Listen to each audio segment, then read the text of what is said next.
còn quyết nương tựa tranh pháp, dù gian khó vẫn bên lòng tiến tu, để đền đáp nghĩa ơn thầy dìu dắt, nguyện tinh tấn thoát luân hồi khổ đau.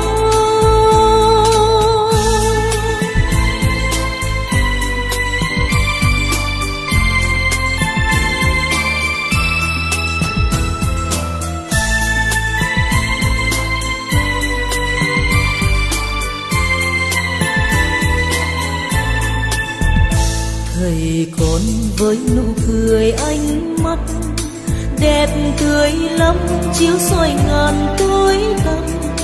Thầy gieo rắc pháp niệm Phật cùng khắp, thầy chia sẻ những cánh đời lầm than. Thầy con với trí huệ sáng láng, từ bi xóa bớt lệ sầu chứa chan. Thầy khuyên nhủ sống chánh niệm tinh giác, thương hoan hỷ nở nụ cười lạc an. Nam mô Bổn Sư Thích Ca Mâu Ni Phật. Nam mô A Di Đà Phật. Toàn thể đạo tràng đồng niệm danh hiệu Phật. Nam mô A Di Đà Phật. Nam mô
Và để bắt đầu thời gian, chúng con cung thỉnh hòa thượng quan hỷ niệm Phật cầu cho vị, cung thỉnh hòa thượng khởi xướng.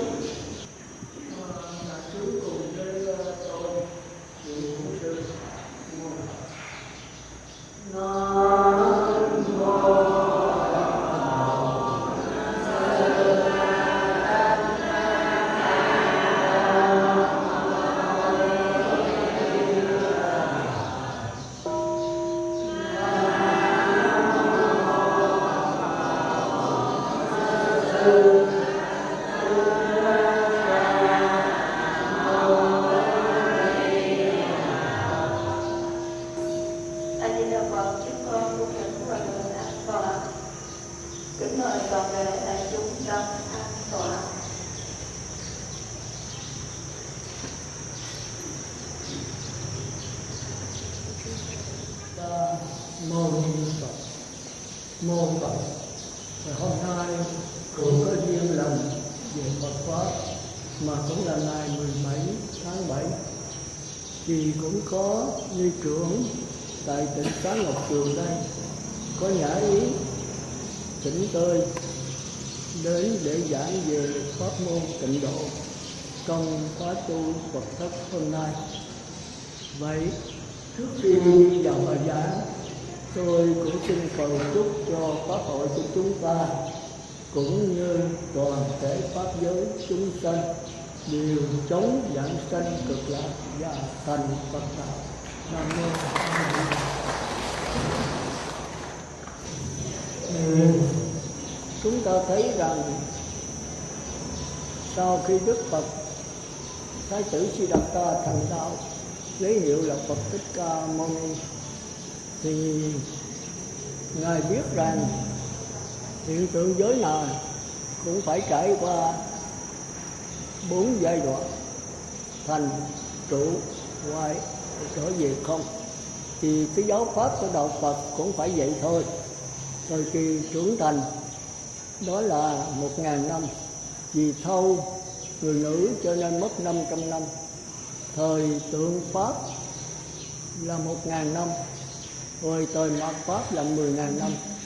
Thì chúng ta thấy bây giờ đã 2000 mấy trăm năm rồi, tức là đang ở thời mạt pháp. Thì chánh pháp bao giờ người tu nhiều, đắc quả nhiều, có thể nói 90 là mấy %. Tượng pháp thì người tu nhiều, đắc quả hơn phân nửa thôi.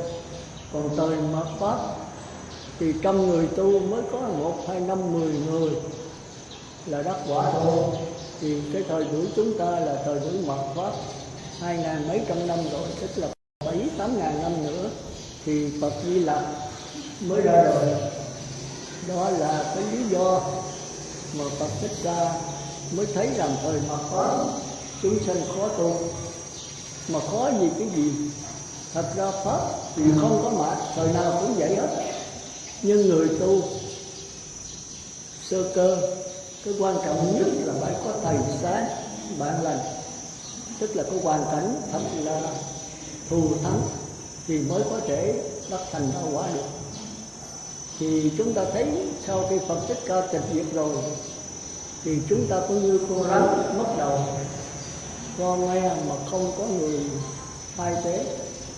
Thì chúng ta thấy thời xưa đó, Đức Phật Thích Ca độ 1250 vị, mà trong đó không có một tiếng chửi thề, không có một tiếng rầy rà, không có một cái hình phạt nào hết.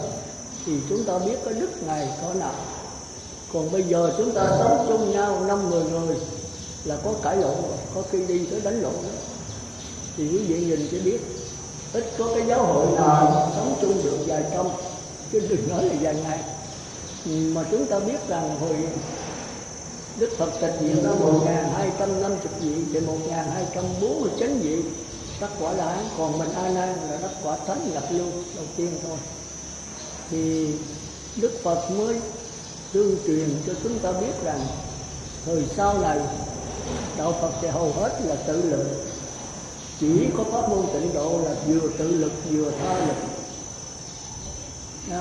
Thì chúng ta thấy như tứ niệm xứ, nhất là Thiền Tông, minh sắc tuệ, duy thức phát qua, thì mấy cái đó toàn dân dân, toàn là tự lực không, tức là tự tu, tự hành, tự thành chánh giác.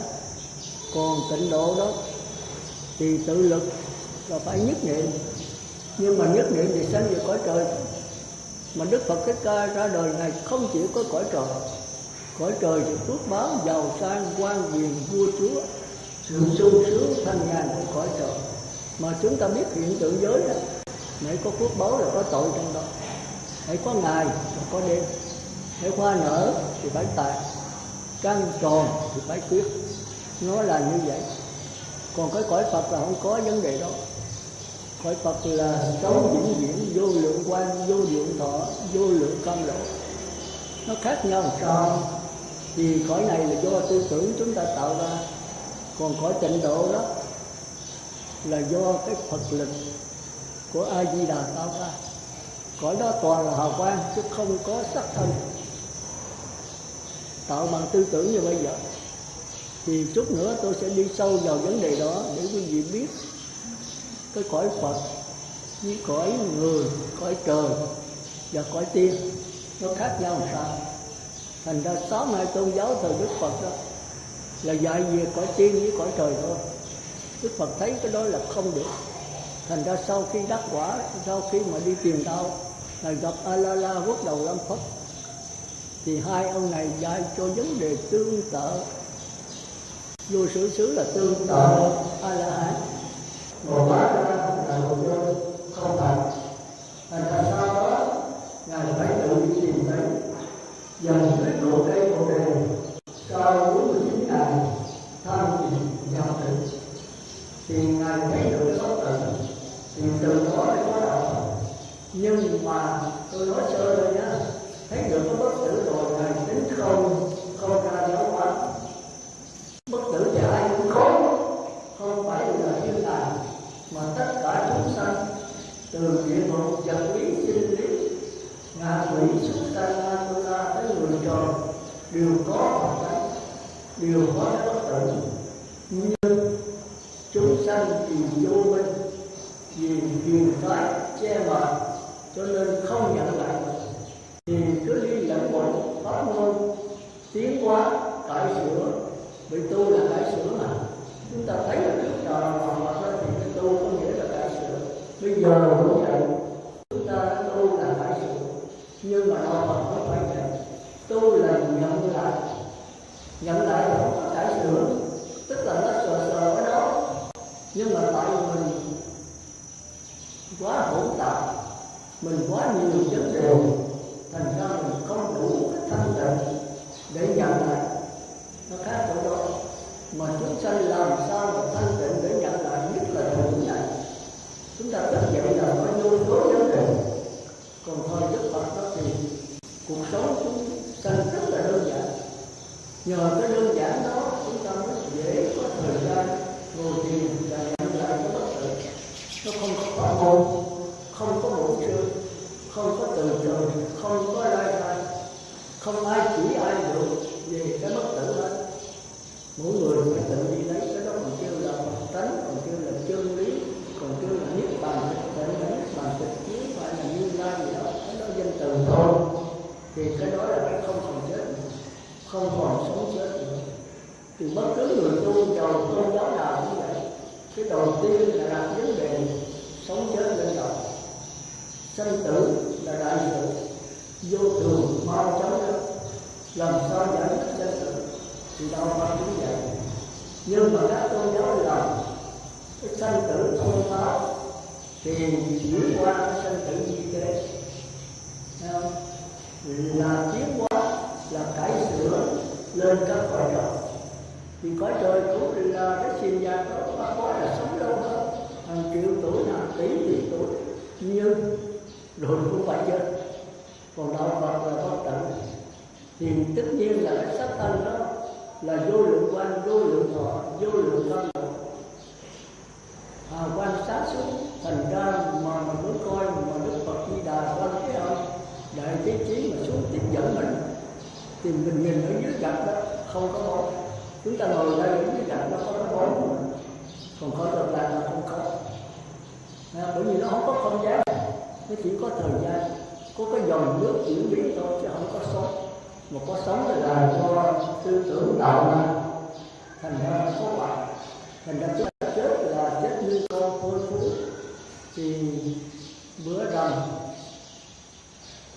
rồi đó tôi có giảng về tứ thực. Thì thứ nhất đó là hoàn thực, tôi nhắc lại thôi nha. Thứ hai là xúc thực, thứ ba là tư niệm thực, và thứ tư là tích thực. Thì đoàn thực là của chúng ta, địa ngục, ngạ quỷ, súc sanh, ma tu la. Đoàn thực là an, đoàn đây đó là đoàn đoàn phải, còn kêu là đoàn thực tức là cắt đứt từng khúc. Chúng ta ăn vô phải dễ làm, phải có cầu tiên, có vô giấy, phải sanh, phải già, phải bệnh, phải chết. Mà ăn đồ thực càng vô giấy từng nào thì cái mùi phẫn nó càng hôi thối từng này. Thành ra người tu ăn chay hết thôi. Còn Osawa thì ăn nói bún mèo không thì cái mùi nó không ổn. Chúng ta thấy như con trâu ăn cỏ thì cái mùi cỏ nó giữa ra cái phẫn nó không có hôi lắm, vài bữa là hết. Còn như con heo thì hôi dữ lại, và tới người ta còn hôi dữ nữa. Thì người nào ăn đồ gỗ nhiều, đồ mặn nhiều thì nó hôi chừng ấy. Mà cả cơ thể mình ra cái mồ hôi cũng hôi. Đó thì chúng ta phải hiểu đó kêu là đoàn thực hay là đoàn thực. Còn xúc thực đó là cái ăn của người trời người giới cũng đoàn thực đấy, nhưng mà sao tụi nó chuyển qua cái xúc thực. Xúc thực là ăn bằng cảm giác là lạc thọ, khổ thọ, bất lạc bất khổ, tức là vui buồn, dững dưng không vui buồn. Thì cái đó là cái dạng sao. Còn bữa rằm tôi đã có giảng kỹ rồi.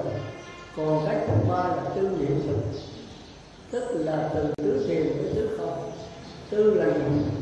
Tư là ý chí, là mạt na, là niệm là tư tưởng, mạt na lấy cái số vốn tư niệm kiến thức trong ra làm ra, tức là cung cấp cho tư tưởng mới tạo ra cảnh giới.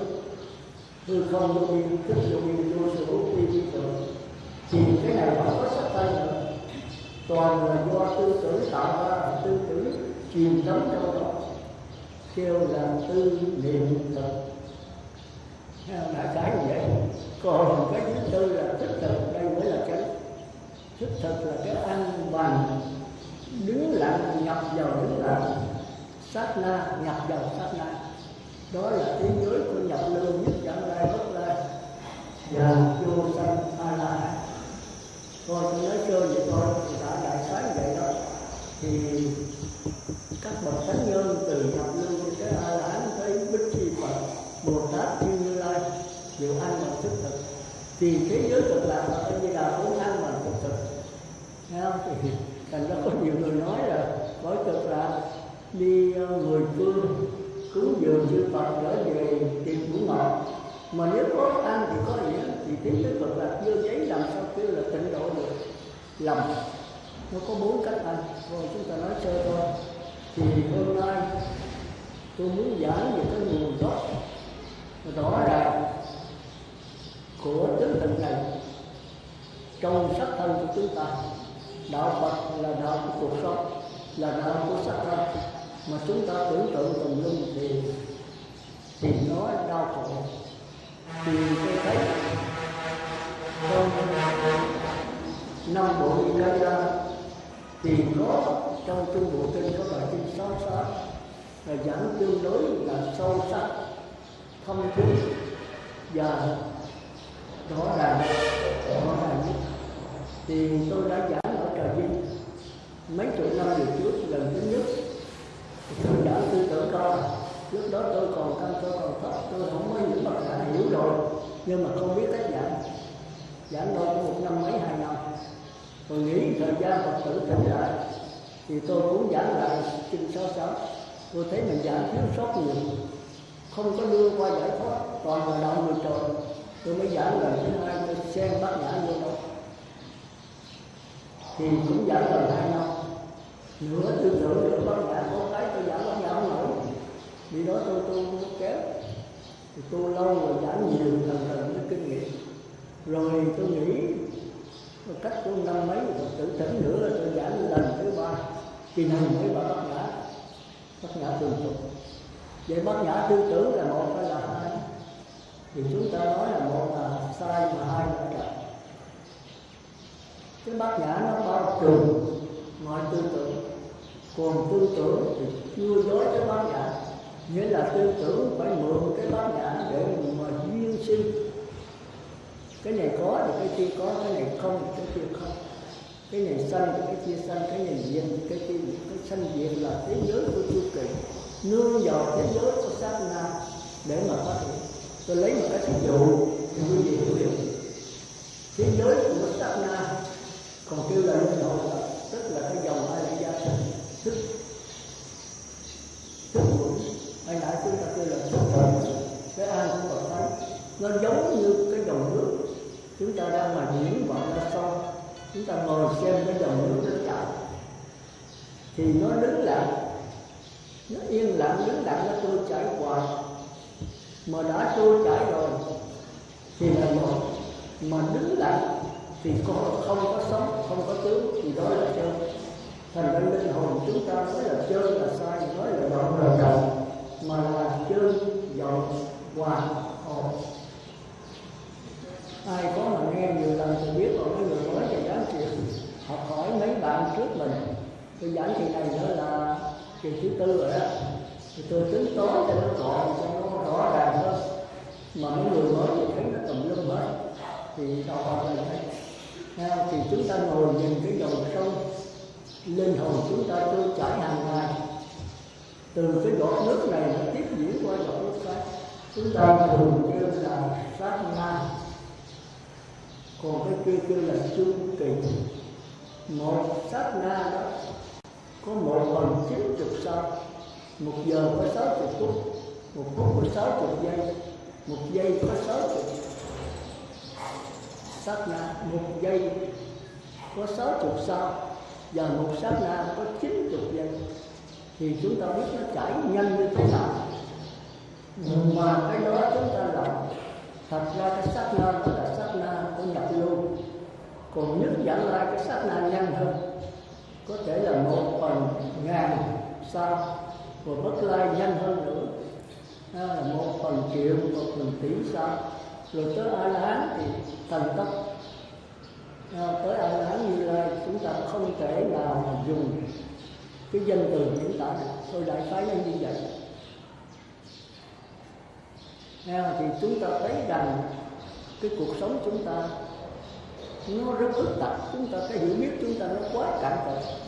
Thì chúng ta phải đi từ mẫu giáo trở lên. Thì trong cái bài kinh 66 này bắt đầu từ mẫu giáo.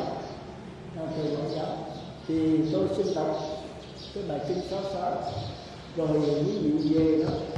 Ai chưa có quý vị cô tô lại cái bài của trong Đức Phật trong 5 bộ Ca Giang thì nó dài, tôi mới tối lại cho nó ngắn gọn, rồi tôi đặt ra 10 câu hỏi. Trả lời 10 câu hỏi này là chúng ta hiểu được đạo Phật nguyên thủy, đạo Phật tiểu đường và đạo Phật đại đường.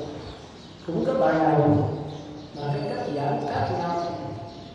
Rồi có tiến trình chúng ta tu và chúng ta phải đi từ mẫu giáo địa ngục ngạ quỷ súc sanh, chúng ta tiến lên cái người trời dục giới, rồi sắc giới, rồi vô sắc, rồi mới bắt đầu án qua nhập lưu, rồi nhất dẫn lai bất lai vô sanh án, rồi mới bắt vào đời trong là một tác thánh thì mới thành Như Lai. Tức là chúng ta còn kêu là thánh tổ, là một sự sinh ra. Thôi đại khái như vậy. Thì mỗi cái giai đoạn nó diễn biến làm sao thì đây tôi xin nói tóm sơ, rồi chúng ta đi sâu vào mẫu giáo. Thì ít nhất quý vị ngồi nghe tôi là 10 mấy 20 lần, rồi chúng ta mới qua được cõi trời, tức là cõi người trời thượng giới, trời sắc giới, sơ nhị tam thiền. Rồi cũng phải 10 mấy lần trao đổi với nhau thì chúng ta mới qua tứ thiền sắc giới được. Thiền sắc giới cũng là trao đổi 2-3 lần, tức là chúng ta gặp nhau chắc cũng vài năm. Còn tới thánh nhập lưu nhất giảng lai bất lai vô sanh là nhập lưu đó thì nó tương tự như là ngôi trời thượng giới. tương tự rất là giống nhưng mà không giống. Cái này là cái khó. Tôi thường ví dụ đó, trong kinh ví dụ như 2 ly nước. Một ly nước của người đời dục giới là có cạn cá. Một ly nước của đạo lưu đó là làm hết cạn rồi. 2 ly nước để gần nhau, đừng có nước nhất nữa, chưa là đụng nhau. Thì nước có cạn cá nó lắng xuống, để lắng thì nó trong. Còn đạo lưu đã có cạn mà nó không có lắng để thì nó trong. Thì quý vị ở xa hay là đến gần quý vị tròn tu thì thấy 2 ly nước giống hệt đó. Nhưng khi đụng chuyện đó, khi xả thiền đó, thì cái ly nước có cạn cá nó được ngầu của người trời dục giới. Còn của nhập lưu đó quý vị lắc gì lắc, nó không có cạn thì nó vẫn trong. Nhưng mà khi để yên rồi thì quý vị phân biệt không được, không biết cái nào là người trời dục giới, không biết cái nào là thánh nhập lưu. Đại khái vậy, sau quý vị sẽ đi sâu đi, tôi nói đại khái vậy. Còn nhất Giả Lai Quả Thánh cái gì thì giống như là sơ nhị tam của cõi sắc giới. Trời dục giới là 5 giới, ra cõi sắc giới là 8 giới. Rồi đó nữa mình giảng kỹ sau, mình nói sơ thôi. Thành ra Quả Thánh cái gì là nhất Giả Lai thì giống hệt như sơ nhị tam cũng 2 ly nước vậy. Rồi tới Bất Lai thì nó tương tự như tứ thiền sắc giới tứ không của 2 ly nước, nhưng mà khi nhập vào tứ thiền thì Bất Lai giới tứ thiền giống hệt. Nhưng Bất Lai thì không có nhập, không có sức, kêu là thường định, lúc nào cũng định. Còn tứ thiền sắc giới thì phải nhập. Hãy nhập thì tương tự như Bất Lai, mà xuất ra thì không bằng. Xuất ra tức là lắc cái ly hay đụng cảnh thì có thể rớt xuống địa ngục làm nghĩ lại. Còn Bất Lai là vĩnh viễn, dầu có đụng cảnh không đụng cảnh gì lúc nào cũng là từng nó không có nhập, không có xuất, hai cái nó khác nhau rất xa. Còn khi mà tứ thiền sắc giới mà để lóng trong rồi cái gì không có phân biệt được, cái Bất Lai là thánh Bất Lai làm sao, mà tứ thiền sắc giới làm sao không có phân biệt được. Nhưng mà khi xả thiền hoặc đụng cảnh thì Bất Lai trước sau cũng vậy. Còn tứ thiền sắc giới thì dục ngầu, có thể đọa xuống cõi người, cõi trời giới, xuống địa ngục ngạ quỷ luôn. Do đó mà Thái tử Siddhartha không chấp nhận cõi trời. Tôi thấy những vị thích tu cõi trời, tôi là không thích. Nhiều khi tôi nói thẳng quá, quý vị giận tôi. Cõi trời là gì? Làm phước. Cái gì mà nghe nói tôi cất cái cảnh xá thì bây giờ mấy triệu của gì cũng thú, có người cũng cả tỷ luôn. Mà dành một mình, hay là có cái tượng Hoa Lan, hay là có cái hào quang của vụ khoái, thì cái đó là tốt, chứ không phải xấu. Nhưng mà ít lợi được cái phước báo giàu sang quan quyền vua chúa, sự sung sướng thanh nhàn của cõi trời. Hết phước rồi thì lương hậu. Chúng ta nên phước báo, như tôi nói lại, hãy có ngày và có đêm. Hoa nở thì nó sẽ tàn, trăng tròn thì nó sẽ khuyết. Thành cho có phước đừng có mừng, hết phước rồi tới tai họa. Thành ra ông lão tử nói quả hề phước sư sẽ hỷ, phước hề họa sư sẽ buộc. Trong cái phước đó phục sẵn cái quả, trong cái quả nó có cái phước dựa dẫm. Thành ra cuộc đời mình vậy, quý vị đừng có tưởng mình giàu ngoài, ai giàu ba họ, ai có ba đồng, không có như vậy. Thành ra chúng ta đừng sống trong phước báo, nhưng phải có phước báo thì mới qua đạo Phật. Quý vị đây là phước không? Ví dụ vô mấy cái xóm của người dân tộc, chúng ta đây kêu người Miến vậy, họ nghèo sạch sát sơ, ngày kiếm ăn từng bữa mà vô đây là hiện đó con cái ở nhà ta đóng 5-6 đứa, họ không có phước. Còn quý vị phước báo về đây về có ăn rồi thì quý vị phước báo rất nhiều. Mà quý vị không qua đạo Phật, thời gian hưởng là hết phước báo. Có người hết ngay bây giờ, có người kiếp sau. Chẳng hạn như mình có con cái mà bất cái lưỡi gì cho mình tu, rồi mình giữ con cho nó, Thì mình ở không rồi đi vô định xá, đi vô Phật thất niệm Phật hoài sướng quá. Chắc chắn không chắc đâu.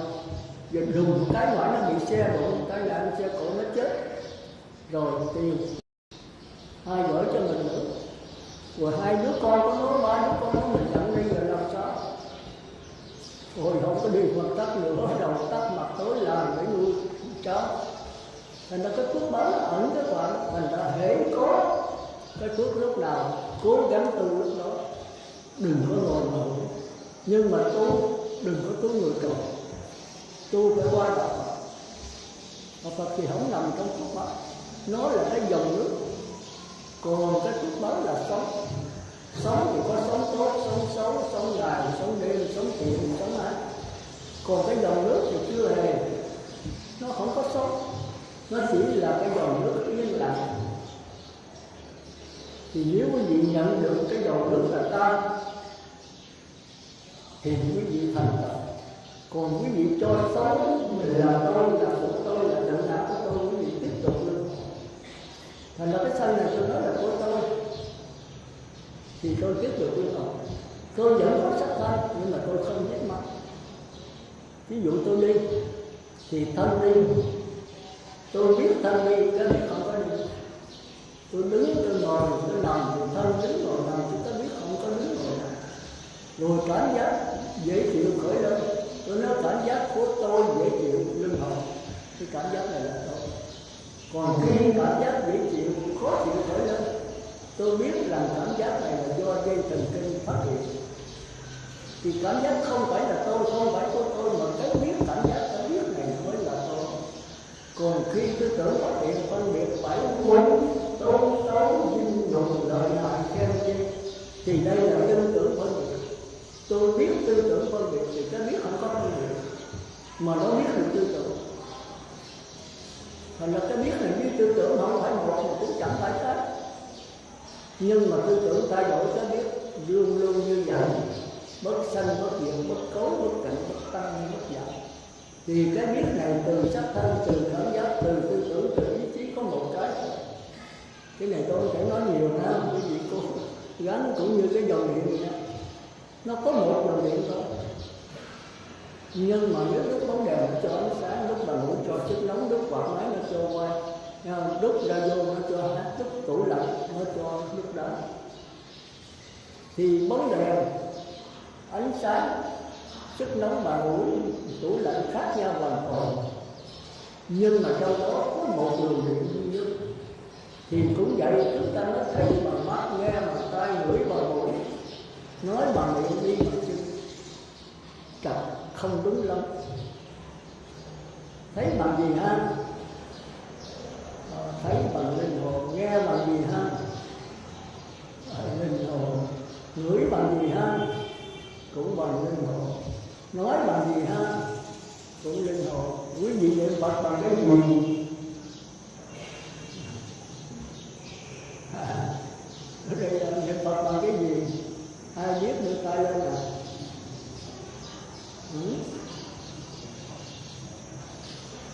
Bác sĩ mới vậy. Có cái nhu cầu không? Để mình thấy nữa. Ai chịu khó chạy một chút. Chứ tôi giảng hoài không được, có cái gì tiếp tôi cho đổi nhau.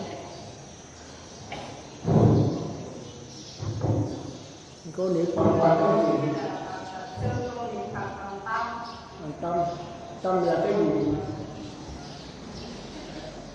Tâm là cái linh hồn của mình. Tâm là linh hồn phải không? Linh hồn là cái gì? Rồi linh hồn có ở đâu? Ngó rồi, linh hồn ở đâu? Linh hồn con, không có nói linh hồn tôi. Linh hồn ở đâu? Thôi được rồi, cho trò khó tay đi. Bây giờ ai trả lời được nè? Tôi giảng mệt quá rồi, tới quý vị à? Không ấy tôi chỉ à? Ở đây họ còn cũng nhiều. Trả lời thì dễ đâu, nhưng mà tôi hỏi tới tôi dí là bắt đầu khó à. Thì không, chỗ nào không biết thì nó không, tôi không biết đó. Chứ tôi có đánh đòn, có bắt mùi hương gì đâu. biết thì nói biết, không biết thì nói không biết, thế tốt. Giờ ai trả lời được là giờ cái cô nhiêu chứ phải lý lắm, những con cũng lớn sao. Giờ không cho tôi biết tôi niệm Phật là cái gì. Cái mình sư con niệm Phật bằng tâm. Tâm ở đâu? Tâm của cô ở đâu? Tâm con niệm Phật, tâm con tận hồn con ở thời gian, nó bàn bạc trong không gian. Thôi tôi hỏi cái tâm của nó ở đâu? Ở đâu mà tôi niệm được? Tôi chỉ là tôi cũng lấy cái tâm tôi niệm ra. Tâm con nó được là nó thể hiện qua cái ý tưởng của con. Nó ở miệng hay là ở cái chỗ tai hay trong mắt? Dạ, ở ý tưởng của con. Hả? Nó thể hiện qua ý tưởng của con. Tưởng Phật phải không? Cái tưởng ở đâu? Tư tưởng khi mà căn rồi thì tức tôi hỏi nó ở đâu trong con người cô? Cô nói tư tưởng mà nó ở đâu trong con người cô? dạ nó bằng bạc cho trong không gian. Không gian. Rồi làm sao cô biết có tưởng? Tôi nói tưởng, tôi không thấy. Dạ khi 5 căn của con xuống dưới trời. Mà Rồi tôi rồi có các đi. rồi tư tưởng ở đâu chứ? Tôi nói cô tưởng Phật, mà tư tưởng ở đâu? Dạ tư tưởng của con mà nó một cái óc để nó phát hiện. Tư tưởng phải là linh hồn không? Dạ không phải chứ, nhưng mà nó được thể do cái linh hồn mà nó phát hiện. Cái tư tưởng nó phát hiện. Thôi được rồi, cho ra có ra chỉ không phải ai nữa có nửa phút rồi, mà ai nữa là ai trả lời được nè. Tôi kêu anh giờ tới hỏi ấy tôi kêu anh tới cô Dương Đắc, nếu mình có đi ở nhà bà nội đó.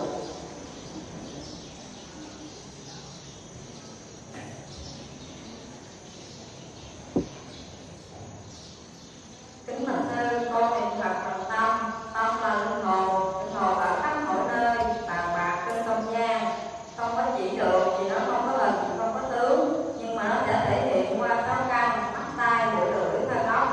Nơi đây nó sẽ là cái chịu dụng của linh hồn. Vậy là cô niệm Phật bằng cái gì? Con niệm Phật tức là con nhớ nghĩ tưởng tới Phật, tức là con niệm Phật. Nhớ nghĩ tưởng phải là tâm không phải linh hồn không? Dạ, nó phải cũng trật mà nó không phải cũng sai. Thì sao kỳ vậy? Cái đó nó chính là diệu dụng của linh hồn. Diệu dụng của linh hồn. Thì linh hồn ở đâu? Hồn ở khắp mọi nơi. Rồi tư tưởng ở đâu? Nó nương nhỏ để nó phát hiện. Bây giờ tôi nói là không có tư tưởng, không có linh hồn, tôi làm sao chứng minh? Dạ, nếu mà nói vậy với con, cái viết của con sẽ chứng minh cho đó. Nếu mà không có linh hồn nào đó thì con không biết được. Nếu mà không có linh hồn qua con mắt thì con cũng không thể thấy được. Do đó nó là cái chịu dụng của linh hồn. Rồi, tôi cho anh ta có tại đi. Quốc gia cũng vậy, thấy không? Như vậy nên nói linh hồn không thấy được. Cũng như luồng điện quý vị không bao giờ thấy luồng điện được. Nhưng mà nói không có. Tôi do bị cái này mấy lần rồi, tôi suy ngẫm kỹ. Nhưng bác sĩ của tôi ông nói là xin nói linh hồn là nói dốc. Linh hồn ra sao xin chỉ đi. Tôi thì bác sĩ phải thực hiện lâm sàng. Tức là mắt thấy, tai nghe, mũi, tai phải rờ được thì nói là có. Tôi hỏi được. Bây giờ bác sĩ trả lời cho tôi đi, tôi sẽ nói về cái linh hồn. Hỏi bác sĩ giờ có luồng điện không? Ông nói có, tôi nói ra làm sao? Nó ở đâu? Họ nói không thấy được, nó không thấy được thì tôi nói không có. Tôi bác sĩ nói không thấy được cái linh hồn thì không có. Như vậy luồng điện không có. Làm sao chứng minh có luồng điện? Thì nó dễ đối đúc bóng đèn tốt, không có đúc mà nó cho ánh sáng thì đây là tôi nói luồng điện. Đúc bà mũi vô cho sức nóng thì tôi nói là có luồng điện. Đúc quạt máy vô có quay, quạt máy tốt thì tôi nói có luồng điện. Còn nó không quay cho nó không có luồng điện. Bác sĩ chịu không? Ông nói phải. Như vậy là cái ánh sáng bóng đèn, cái sức nóng và đủ, cái quạt máy quay phải là điện nóng. Ông nói phải, tôi nói không phải. Điện có một thôi, còn cái ánh sáng của bóng đèn với cái sức nóng và đủ với cái tủ lạnh và máy khác nhau hoàn toàn. Nhưng có một luồng điện thôi. Chính cái luồng điện làm cho nó gì, cái đó là cái gì? Tôi nói đó là cái dụng của điện, chứ nó không phải điện. Điện có một là cái dụng vô cùng. Thì cái linh hồn chúng ta giống như cái luồng điện. Đúc con mắt vô thì nó cho thấy, đúc cái lỗ tai vô nó cho nghe, đúc lỗ mũi nó cho ngửi, đúc cái miệng vô nó nói. Nhớ phải không? Cái này quan trọng đó. Để rồi người ta bác mình là niệm Phật là nói dốc. Linh hồn giảm sanh về cực lạc. Linh hồn ra sao mà giảm sanh? Chết là hết. Thân này là cát bụi, trải về cát bụi. Tôi nói vậy hả? Như vậy là chết là hết. Hết mà làm cái nghĩa trang thật là lớn. Hết rồi đi chôn chỉ nữa. Còn cái linh hồn của nó ra làm sao? Thì ở đây tôi muốn quý vị đó, hồi xưa 6-2 tôn giáo là điều khiển cái linh hồn này đầu thai theo ý muốn, hay là tái sanh. Tái sanh là tiếng Hán, đầu thai là tiếng Việt, tiếng Hán. Thì đầu thai đầu là đi vào cái thai của người mẹ. Còn tái sanh, sanh là sống, tái là lặp lại cuộc sống một lần nữa. Thì cũng vậy thôi, nghe không? Thì cái linh hồn nếu mình điều khiển nó được đó, nó sẽ lệ thuộc vào mình. Còn mình không biết nó thì nó kéo mình đi đâu thì đi đâu. Mà cái linh hồn với cái nghiệp nó khác nhau làm sao? Tôi nói cho tôi cái nghiệp đầu thai, có người nói linh hồn đầu thai. Như vậy linh hồn là cái gì, nghiệp là gì? Để tôi hỏi thử, để tôi giảng hoài không hiểu gì hết. Ai phân biệt được cho tôi cái nghiệp với cái linh hồn? Ai biết nữa ta tôi kêu đó. Cái nghiệp là cái gì, còn cái linh hồn là cái gì? Ở đây thì có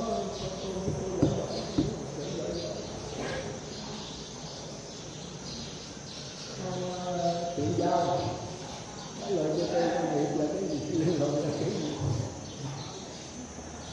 Bữa nay tôi đi sâu á, tôi giảng hoài mà tôi không có đi sâu. Bữa nay là tôi đi sâu.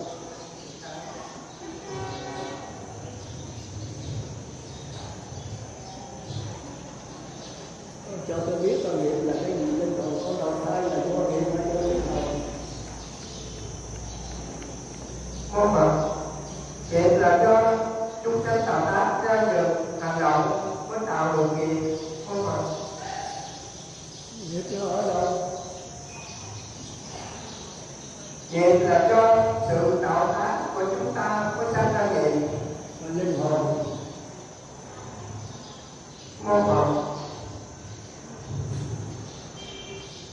linh hồn thì không có thấy được, có thể giả dụ là như luồng điện chứ không có thấy được linh hồn. Linh hồn với nghiệp khác nhau là một thứ.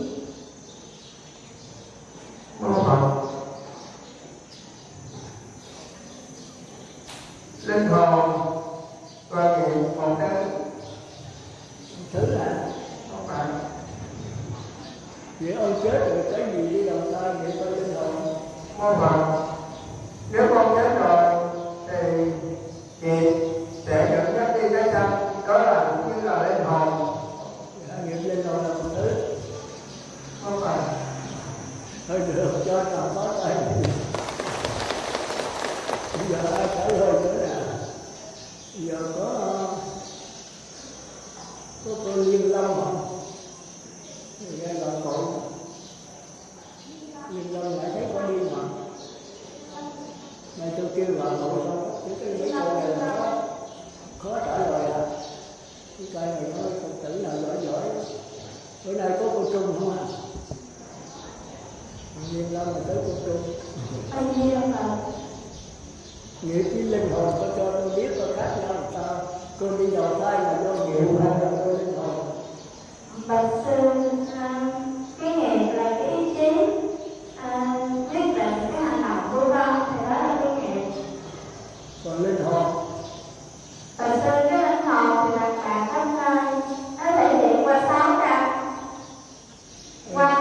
thì cho con mới thấy, qua tai cho con mới nghe, qua miệng thì cho con mới nói, qua mũi thì cho con mới ngửi. Vì là nghiệp cái linh hồn thứ hai cái.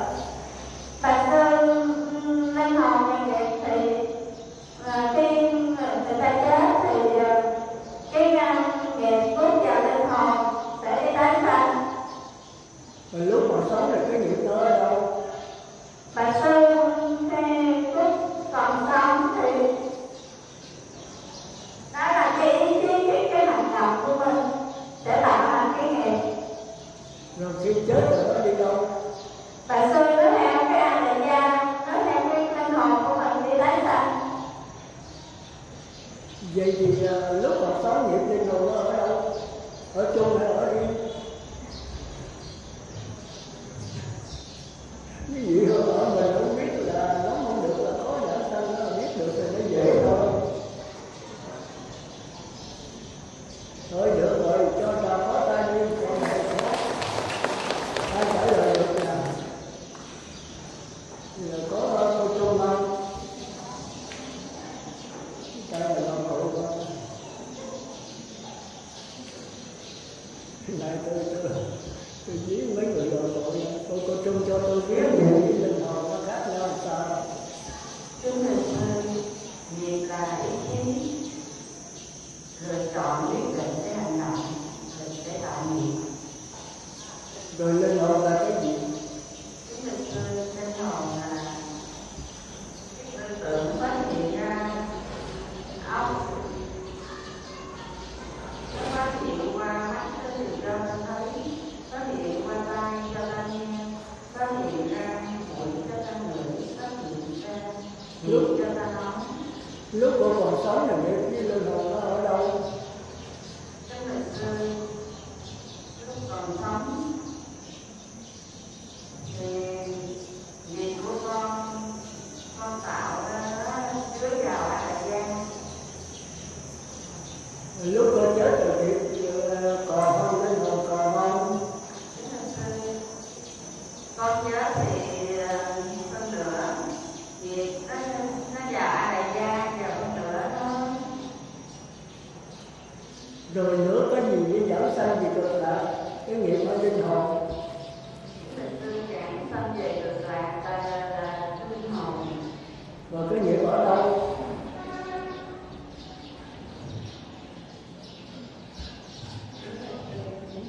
Thôi được rồi, cho ta có đây, ai trả lời được nè. Cái này tôi nhớ. Giờ tới tôi bị hỏi nè.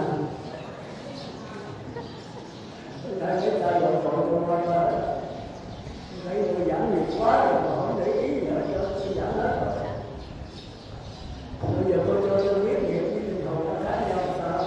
Mô Phật đến Bạch sư, nghiệp và linh hồn khác nhau ở chỗ nghiệp đó là nghiệp biến sao động. Đó tức là nó có đối tượng nhận thức và chủ thể nhận thức. Là nó còn cái linh hồn nó là chuyển biến thức lặng, là chỗ sanh tay lặng nhập và chúng ta về các pháp. Rồi khi chết rồi còn là cái gì hay cái mất hết này là Mô Phật tức là sư, khi chết thì linh hồn lúc vào ra lại ra với hình thức là năng lực. chết rồi linh hồn bây giờ nó lại Và ra. không chết lại cái mặt na lúc vào ai ra rồi nó thành năng lực, nó chuyển biến tức là nó chuyển biến sát na. Rồi nghiệp ở đâu? Dạ nghiệp thì nó biểu hiện qua thân khẩu, nó biểu hiện qua thân khẩu lúc còn sống, nó biểu hiện qua thân khẩu, nó có thân nghiệp, khẩu nghiệp và ý nghiệp. Ý nghiệp là cái gì? Và sư ý nghiệp là mạt na, tức là lô lô chấp nhã. Rồi khi chết cái gì còn không? Mô Phật chết nghiệp, chết là ý nghiệp lúc vào lại ra. Và lúc còn sống thôi đâu? Nó biểu hiện qua thân khẩu và ý, tức là ý. Rồi thì cái gì giảm sanh gì cực lạc? Mô Phật giảm sanh về cực lạc là linh hồn. Rồi nghiệp có giảm sanh không? Dạ không, nghiệp không phải dạ tái sanh chứ không dạ sanh. Theo cái nghiệp lực của cái sống. Rồi qua bên đó thì tạo tác là cái gì sắp sanh thì sao? Mô Phật nó tạo tác ra sống thân là khi nó sao động thì thì bắt đầu có cái căn trần thức, nhưng mà lúc đó thì rất là u ẩn. Nhưng mà sau đó thì thức thứ 6, thứ 7 mới xuống cấp thành thức thứ 6, thành căn trần thức mới rõ ràng hơn. Cho nên nó có căn trần thức rồi có xúc, có thọ, có ái, và thủ, tức là có nghiệp. Rồi cô niệm Phật cô lấy cái gì cô niệm Phật? Môn Phật con lấy có 2 cách niệm Phật, là một là niệm Phật bằng tư tưởng. Lúc đây giai đoạn đầu sau thì nó tư tưởng được thuần, nó sẽ phát khởi từ A Lại Gia cho cứ đầy tư tưởng lên niệm Phật, nó sẽ phát khởi ra, thành lúc đó là niệm Phật bằng linh hồn. Vì là tư tưởng có phải linh hồn không? Môn Phật tư tưởng thì nó phát hiện, nó nương từ A Lại Gia nó phát hiện ra căn trần thức xúc thọ là nó có tưởng. Như vậy là nó khác mà cũng không phải khác, là do nó thức biến hiện. Vậy thì cái niệm Phật và tư tưởng niệm Phật và A Lại Gia khác nhau sao? Môn Phật tư tưởng thì lúc ban đầu tập trung, đè nén tập trung để tức là nó còn là vọng niệm nhiều. Còn niệm Phật bằng linh hồn thì do thường tưởng không còn có đặc niệm nữa, tức là nó được chánh niệm, thì nó là niệm Phật bằng A Lại Gia. A Lại Gia với tư tưởng niệm Phật khác nhau sao hả? Môn Phật thì cái kia nó có đối tượng, rồi còn cái A Lại Gia thì nó gần như là không còn đối tượng, nó hồn nhiên. Hồn nhiên là sao? Tức là cái niệm Phật và tâm niệm Phật gắn thích với nhau, như là sống với nước thì nó sao nhau, nó không còn thấy là hai nữa. Như vậy là khi tôi niệm Phật và tư tưởng tôi nhất niệm thì có phải sống nước được gặp nhau không? Môn Phật nói là giống cái chưa hẳn là giống. Chưa hẳn là giống là sao? Là nói do sự tập trung đè nén, còn cái kia thì chặn lại, tức là nó tự phát khởi lên, nó hiện khởi lên, nó đến nặng thì làm rồi cũng nặng, là như vậy. Rồi được rồi, cho trò phó tay phá quốc gia cũng vậy. Bây giờ ai nữa là cô này tôi có phát giờ đó tôi thấy mệt hoài, thấy mệt sáng nữa mà sắp trả lời rồi. Giờ cô cho tôi biết nghiệp với A Lại Gia khác với linh hồn khác nhau sao?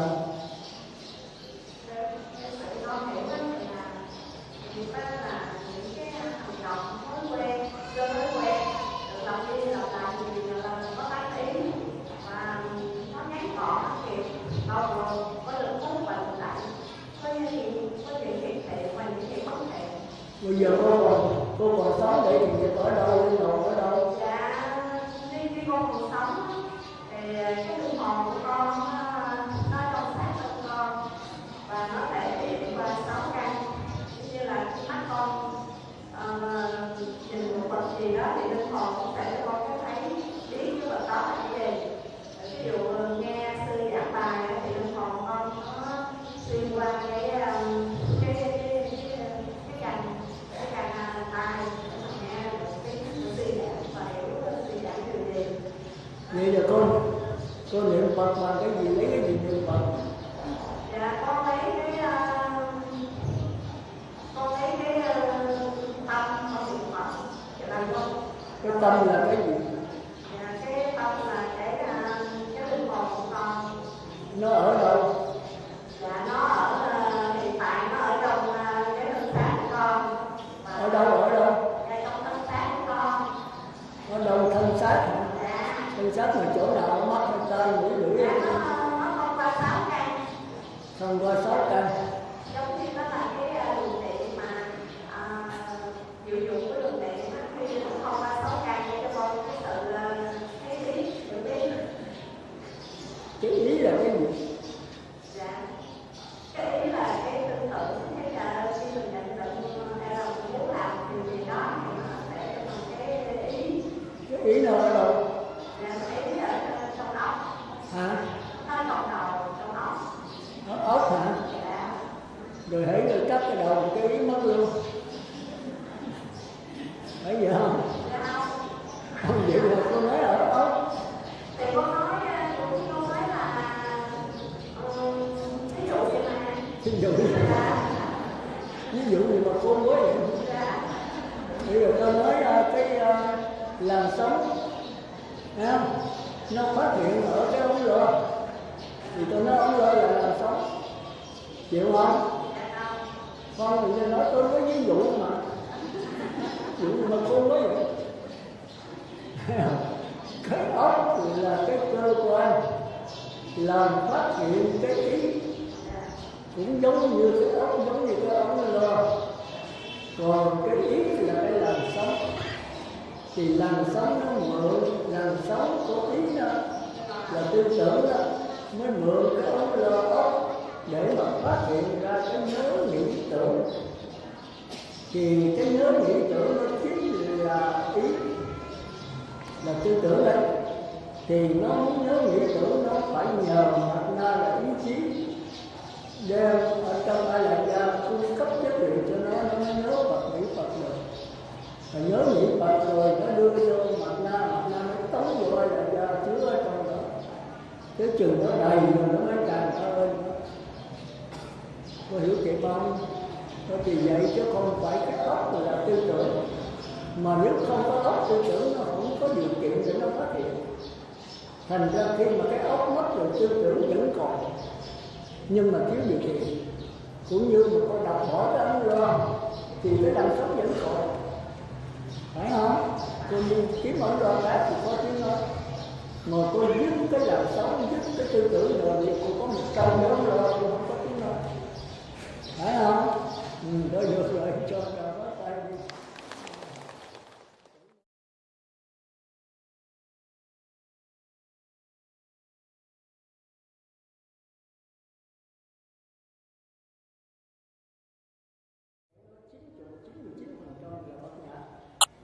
Thì chúng ta nên nhớ hãy nói về cái dòng nước thì nó có tất cả lượng sống nào cũng nương vào cái dòng nước để mà duyên khởi ra.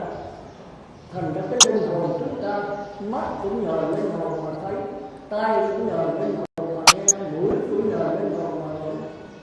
Thành ra nếu nắm cái linh hồn là nắm tất cả. Mà nếu chúng ta dính mắt vào cái gì thì linh hồn đó ẩn liền, ẩn chứ không phải là mất. Hiểu kịp không? Ví dụ mình nhận con mắt là của tôi, thì con mắt này nó phát hiện từ linh hồn, thì linh hồn này nó thấy được không? Chính con mắt này là truyền cái, nó che đậy mất cái linh hồn. Còn khi mình có mắt mình thấy, mình nói cái thấy không phải tôi, mà chính linh hồn là cái biết, cái nữa là tôi, thì cái biết nó hiện diện. Thành ra mắt thấy, tai nghe, mũi ngửi, mà nó mắt, tai, mũi ngửi, mắt thì thấy, tai thì nghe, mắt thấy, chứ còn cái linh hồn không có thấy. Tai nghe thì cái lỗ tai nghe, cái linh hồn không có nghe. Mà nói linh hồn không nghe là không đúng, mà nó nghe là không đúng. Chúng ta thấy như cái gương này, quý vị để có bông vàng vô gương, thì quý vị thấy là cái bông ngoài này, cái bông trong gương là một hay là hai? Một là sai, hai là trật, phải không? Cái bông này là bông thiệt, bông này là cái bóng của cái bông.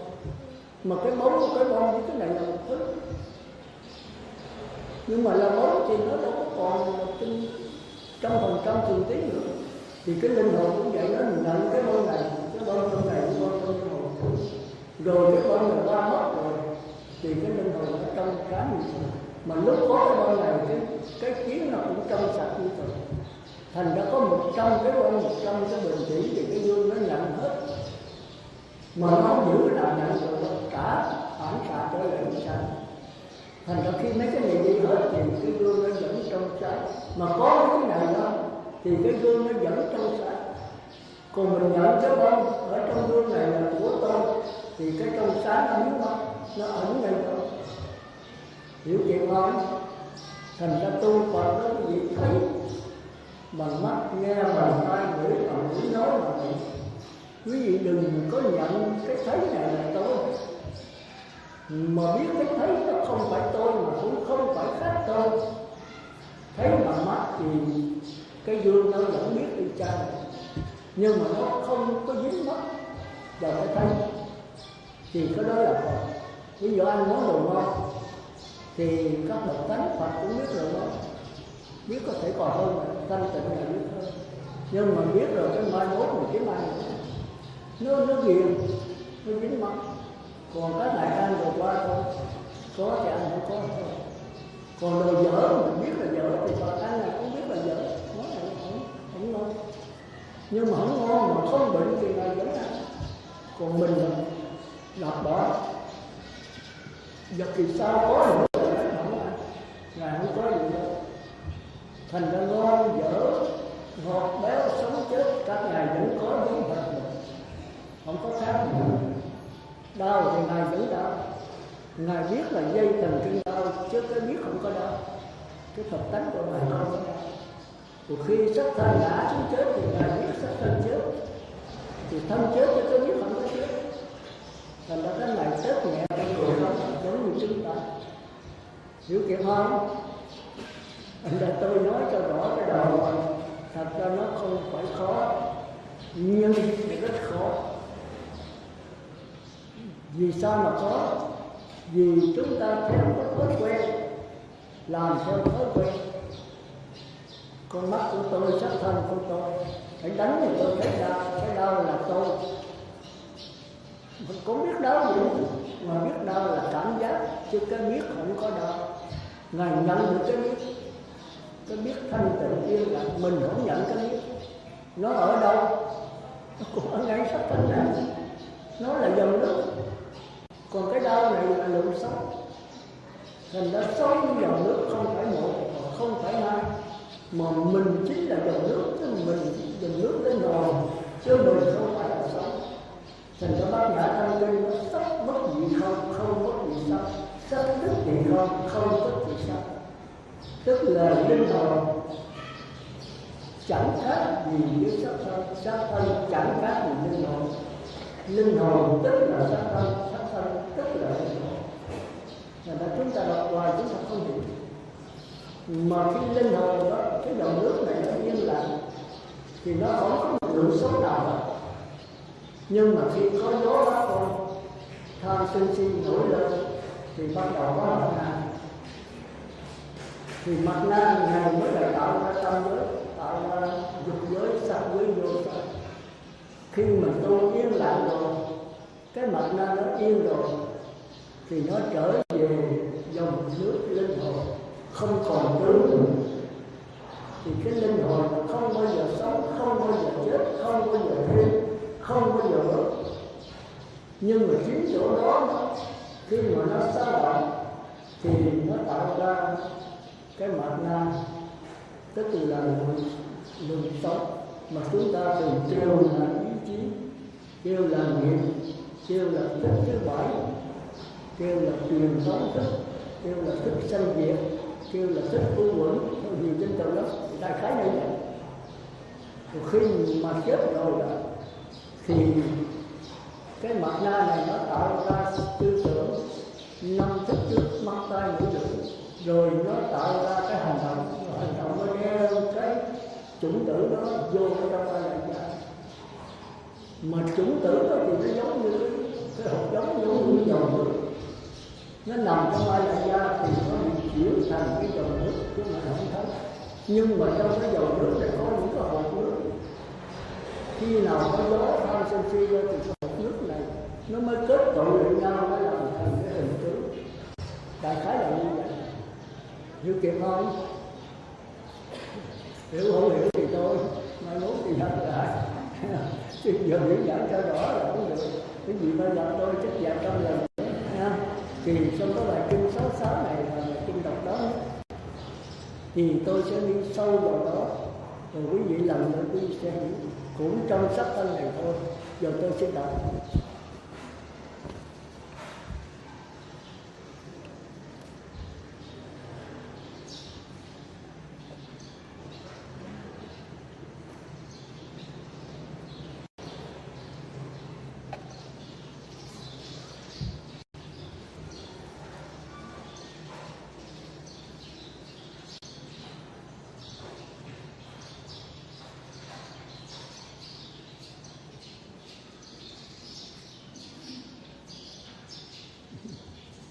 có 30 phút, nửa tiếng nữa.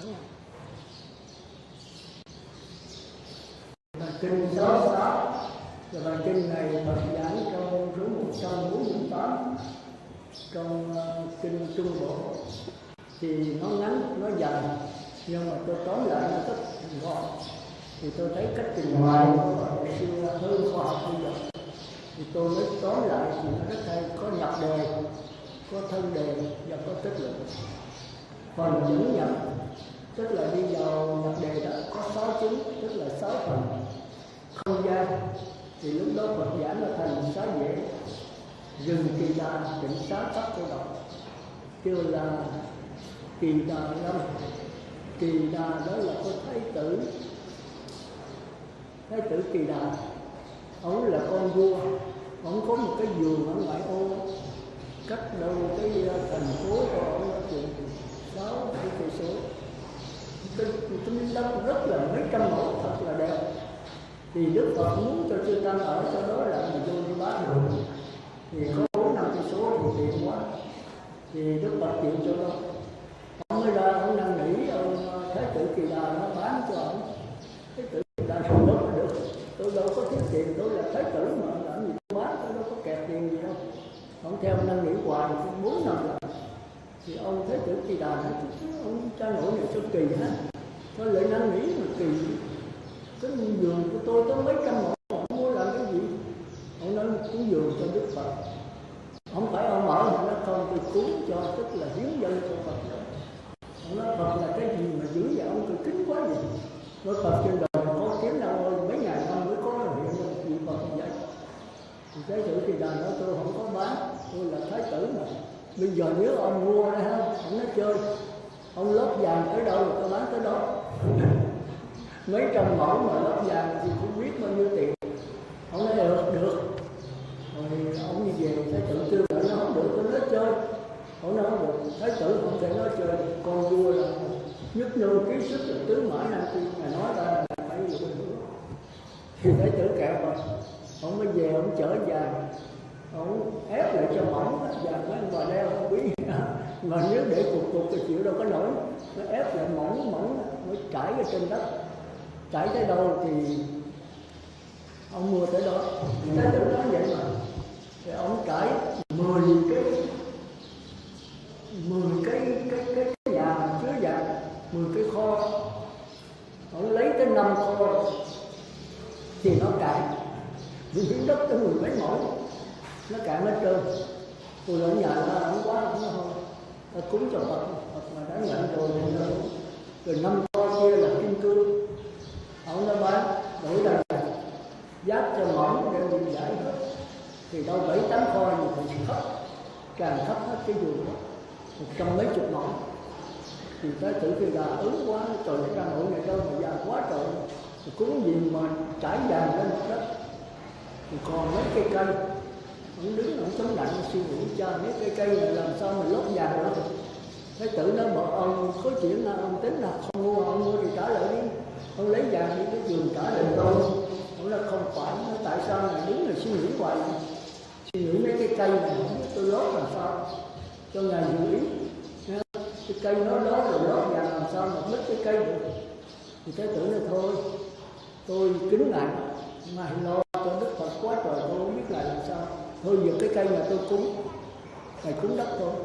Mà cái vườn nó mấy chục ngàn cây, thì thôi cây tôi cúng rồi cái đất này lót vàng tới đâu thì ngài mua tới đó, thì ông lót hết trơn cái vườn. Thì Thái tử thì đó cũng mới là nhờ ông cấp Cô Độc dẫn đi gặp Đức Phật. Gặp trước pháp một cái ông đi sao Đức Phật vì như đắc quả thắng đầu tiên đắc luôn. Thì đại khái cái vườn vậy đó là nó kêu là kỳ thọ cấp Cô Độc viên. Kỳ thọ đó, thọ là cây, kỳ là Kỳ Đà, cây có thái kỳ Kỳ Đà, viên là vườn, cấp Cô Độc viên là vườn của ông cấp Cô Độc. Rồi đại khái vậy ha. Không gian là đại thành xá vệ, rừng Kỳ Đà, tịnh xá cấp Cô Độc. Thời gian thì lúc đó là sau khi cúng dường rồi Đức Phật mới kêu có 16 lợi pháp đi chỉ tất cả 6 lợi pháp gần tay ở ngoài, đó là văn, thiên văn, địa lý dọn ra hết trơn. Thì chưa không gì cất, có mình thôi, không phải như mình bây giờ cất nó tăng đi rồi đó làm thành luôn.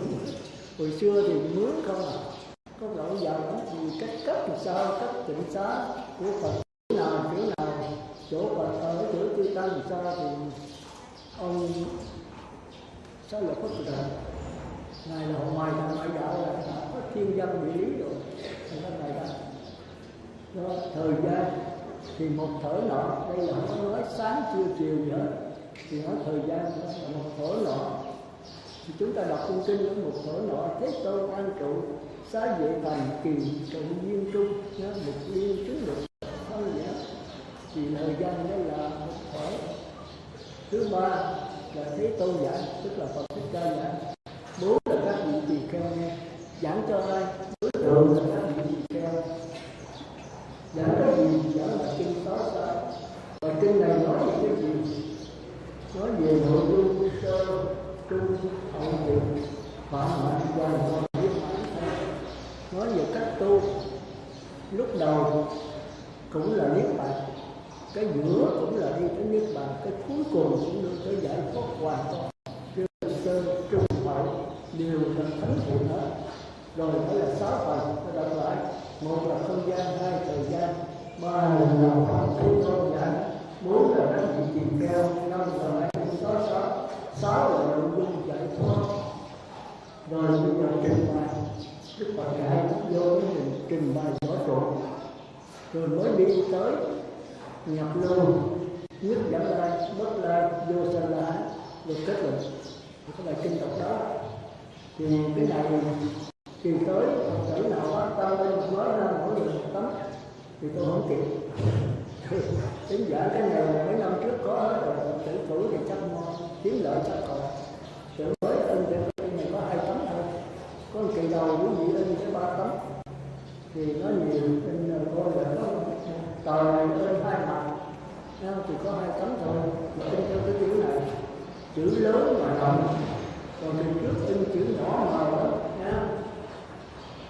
Thì một đó quý vị dùng sắc tân bệnh 6 căn, quý vị cần nói là mắt, tai, mũi, lưỡi, thân và ốc. Nên nhớ chỗ khó là 4 đường ác thì ốc chưa có chí căn. Chí căn là mặt na, là qua nhiều trời mới có mặt na. Mặt na là gì? Nơi học giải đó là gì? Chính là ý chí. Lời cũng chưa có ý chí. Cái khó khăn của bà giải ở chỗ đó. Tôi nhờ Minh Đăng Quang bà kinh 6 căn, lục căn này có giảng kỹ, tôi coi đó là tôi giảng cái này lại cho nó rõ ràng hơn. Thì 6 căn là mắt, tai, mũi, lưỡi, căn và ốc hay là ý căn. 6 căn là sắc tinh hương vị xuất phát. 6 thức là nhãn thức, nhĩ tỷ thiệt thân ý thức. Và 6 xuất là nhãn xuất, nhĩ xuất, tỷ thiệt thân ý xuất. 6 thọ là nhãn nhĩ tỷ thiệt thân ý thọ. Và 6 ái cũng nhãn nhĩ tỷ thiệt thân ý ái. Thì ở đây chúng ta phải nghĩ ý 6 căn đây đó. Thì chúng ta nghe chữ căn chúng ta ít hiểu. Còn nếu chúng ta là học sinh hay bác sĩ thì nói là sinh lý thì chúng ta dễ hiểu. Mắt, tai, mũi, lưỡi, thân, ốc là sinh lý. Còn 6 trần đó là sắc sinh hương vị xuất phát. Trần đây đó là vật lý. Vật lý như cái bàn, cái bình thủy, cái tịnh xá, giày dĩa, mũ nón. Còn thinh trần là âm thanh, tiếng chim, tiếng dế, tiếng chó sủa, tiếng người ta nói, vân vân. Còn hương là mùi vị, mùi thơm túi, không hương. Và vị trần là chua, ngọt, đắng, cay. Rồi xúc trần là lạnh, nóng, trơn, tán, mịn màng, vân vân. Còn pháp trần là gì ha? Pháp trần là gì? Cái này là mấy cái trang quản đó, thấy không? Ai biết pháp trần là cái gì?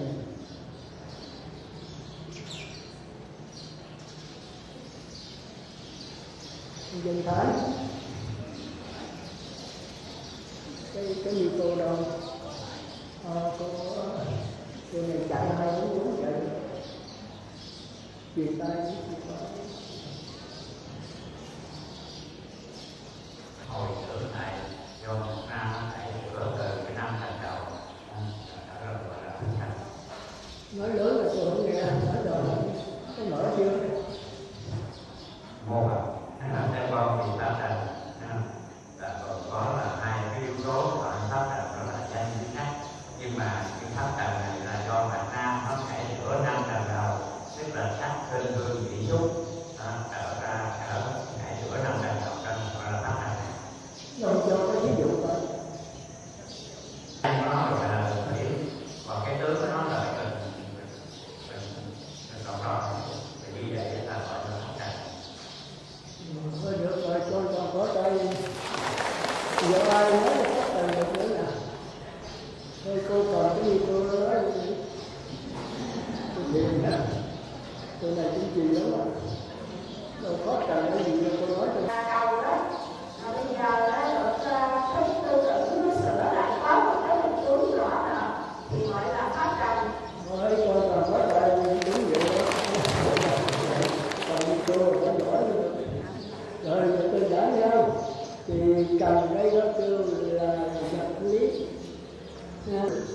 người nha người màu xanh tôi thuốc không thuốc, còn vị cầm là đối tượng của cái lưỡi chua tay mấy chát mặn nồng, còn sức cầm là đối tượng của cái tay cái chân cái thân mình thì nó kêu lá nguyện màng nguyện nấu, còn phát cầm đó là do cái ốc, không phải ốc mà do ý căn, tức là mạnh nga hay là tư tưởng.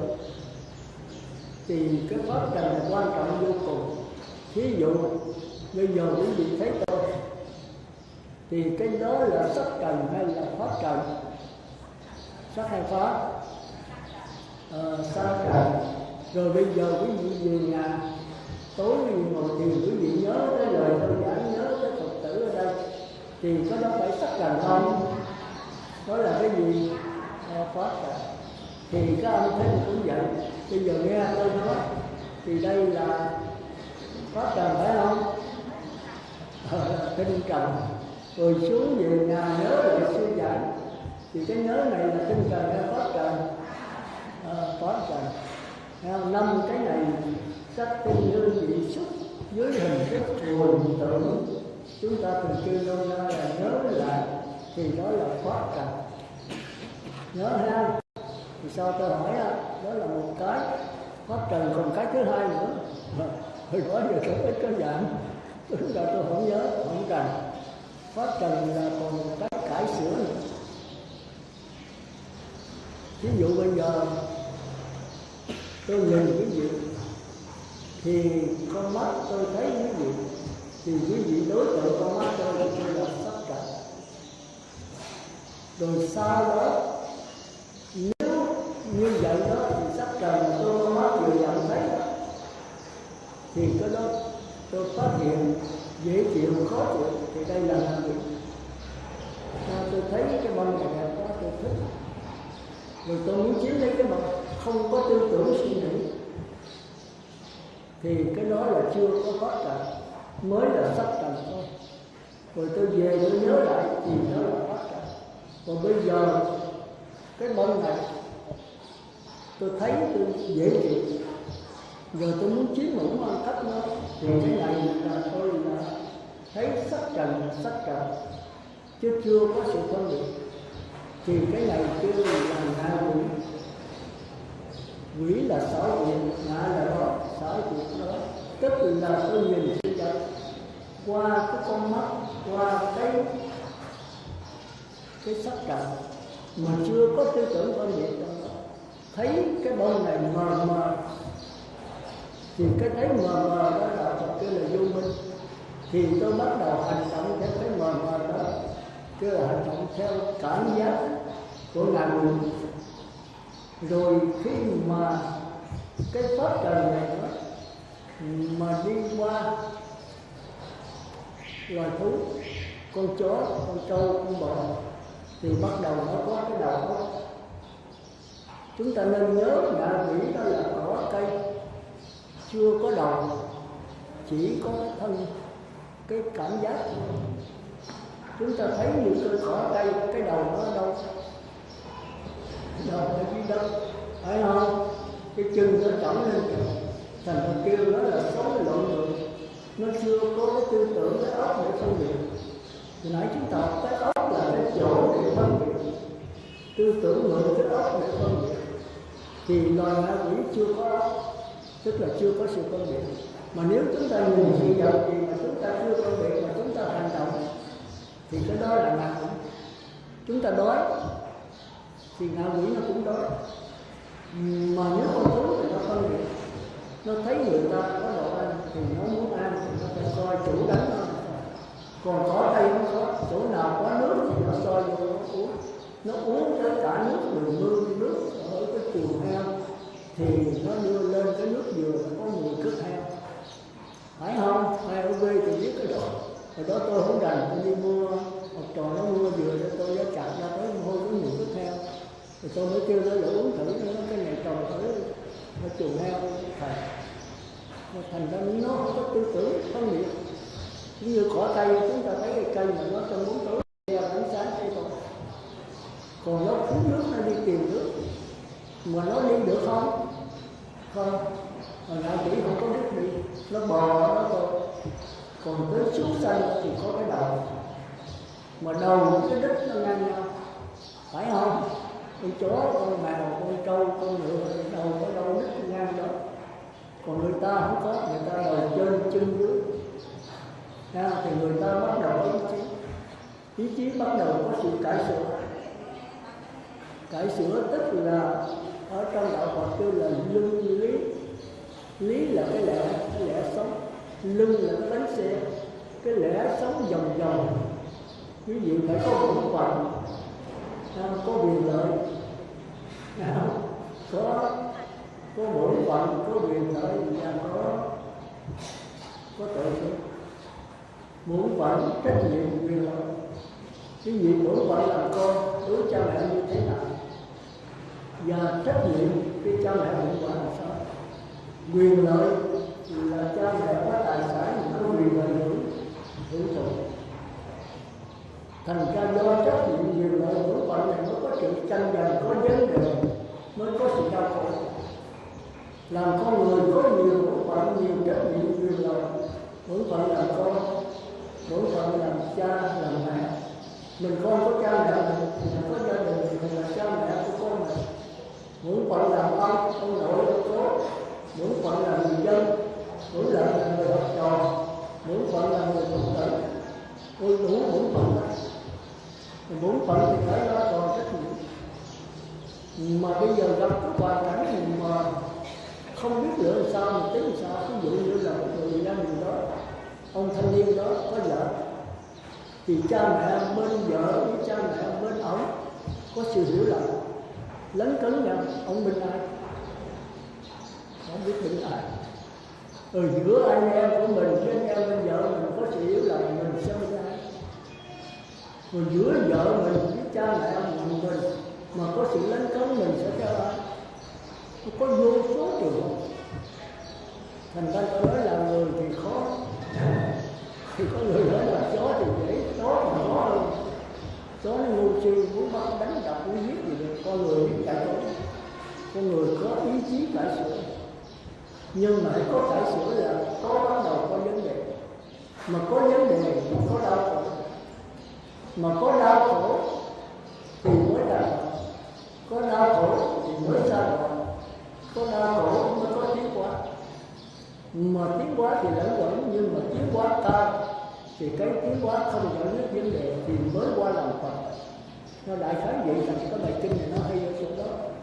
Hay ở chỗ đó, nghĩa là ngạ quỷ là cỏ cây, chưa có đầu, tức là chưa có sự suy nghĩ, sự phân biệt. Nó sống như là đứa con nít, sống như trẻ thơ, ăn rồi ngủ rồi không có lo gì. Thành ra nói nó cái cuộc đời của mình đã biết là cuộc đời học sinh.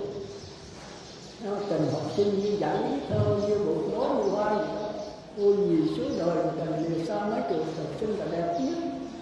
Nhưng mà thời đó là thời ngu nhất, không biết tính toán, cha mẹ lo hết đi học ăn rồi đi chơi giỡn bắt bướm bắt cá rồi kia đó. Thành ra một vị Phật đó khi mà đắc quả rồi nó giống như đứa con nít, nghĩa là không có công việc, nhưng mà coi chừng đứa nít khác Phật khác. Đứa con nít với một ông già từng trải thì chúng ta thấy giống hệt nhau. Một bậc thánh nhân như ông già từng trải là chửi họ, nói xấu họ, chửi nặng họ biết không? Biết. Mà họ giận không? Nếu là thánh nhân có giận không? Không. Còn đứa nít chửi nó không biết nó có giận không? Cũng không. Mình kêu nó, mình rút ra, mình khen ngợi, cười nó, mình chửi ông cố, ông nội nó thì nó cũng cười. Nó có biết mình nói gì đâu. Thành ra đứa con nít với bậc thánh nhân nó giống hệt. Như nãy tôi nói, hai đứa. Còn khi nó lớn lên nó thành người, con nít nó là cỏ đây. Rồi lên tới 5-6 tuổi nó bắt đầu có tánh tình của lòng thú. Tới 17, 18, 15, 17 tuổi bắt đầu rồi.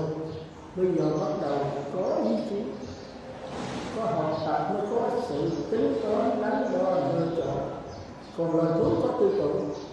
Chúng ta thấy loài thú nó biết là chủ nó, mà đi đâu về cái nó mắc luôn, nó mừng. Mà hãy chủ nó đi mặc đồ trắng mà về mặc đồ đen có sủa. Còn người ta có sủa không? Chủ mình, cha mình đi mặc đồ trắng về mặc đồ đen mình chẳng biết cha mình.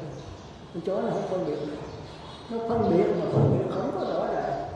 Thành ra trong bài kinh này chúng ta học là chúng ta biết cái con người chúng ta có khi là thân người, mà cái tâm, cái hiểu biết mình là ngạ quỷ. Có khi cái thân người mà hiểu biết là súc sanh, có khi thân người mà hiểu biết là người, có khi thân người hiểu biết là trời. Mà cái hiểu biết là cái dính mắc đầu thì nó chết đầu tay như cõi súc sanh. Thì cái hình tướng như người ta với súc sanh giống hay khác? Khác, phải vậy không? Nhưng mà cái tâm nó giống hình nhau. Con chó đó thì nó không có hiếu cho mẹ, nuôi nó lớn rồi nó bỏ đi. Còn người ta thì có vậy không? Nếu người ta mà cha mẹ nuôi lớn rồi bỏ đi vẫn rồi, cha mẹ thì đây là con thú. Thành ra nếu mà ai sống với cái tâm đó, coi cha mẹ không ra gì khi chửi cha tấn nhẹ thì mày là đồ súc sanh. Thân người mà tâm là tâm chó, tâm thú. Tâm thú thì chết rồi còn lại cái tâm, mình kêu là linh hồn. Thì cái tâm chó thì sao? Xác thân chó, kiếm cái thân chó mà chui vào. Khi chó được cho cái do tố thì cái linh hồn, cái tâm chó này nhào cho nó. Có một con chó con. Thì chó con với người ta đó là một hay là hai? Một hay cả? Cái gì không? Tôi đứng đó trả lời cái.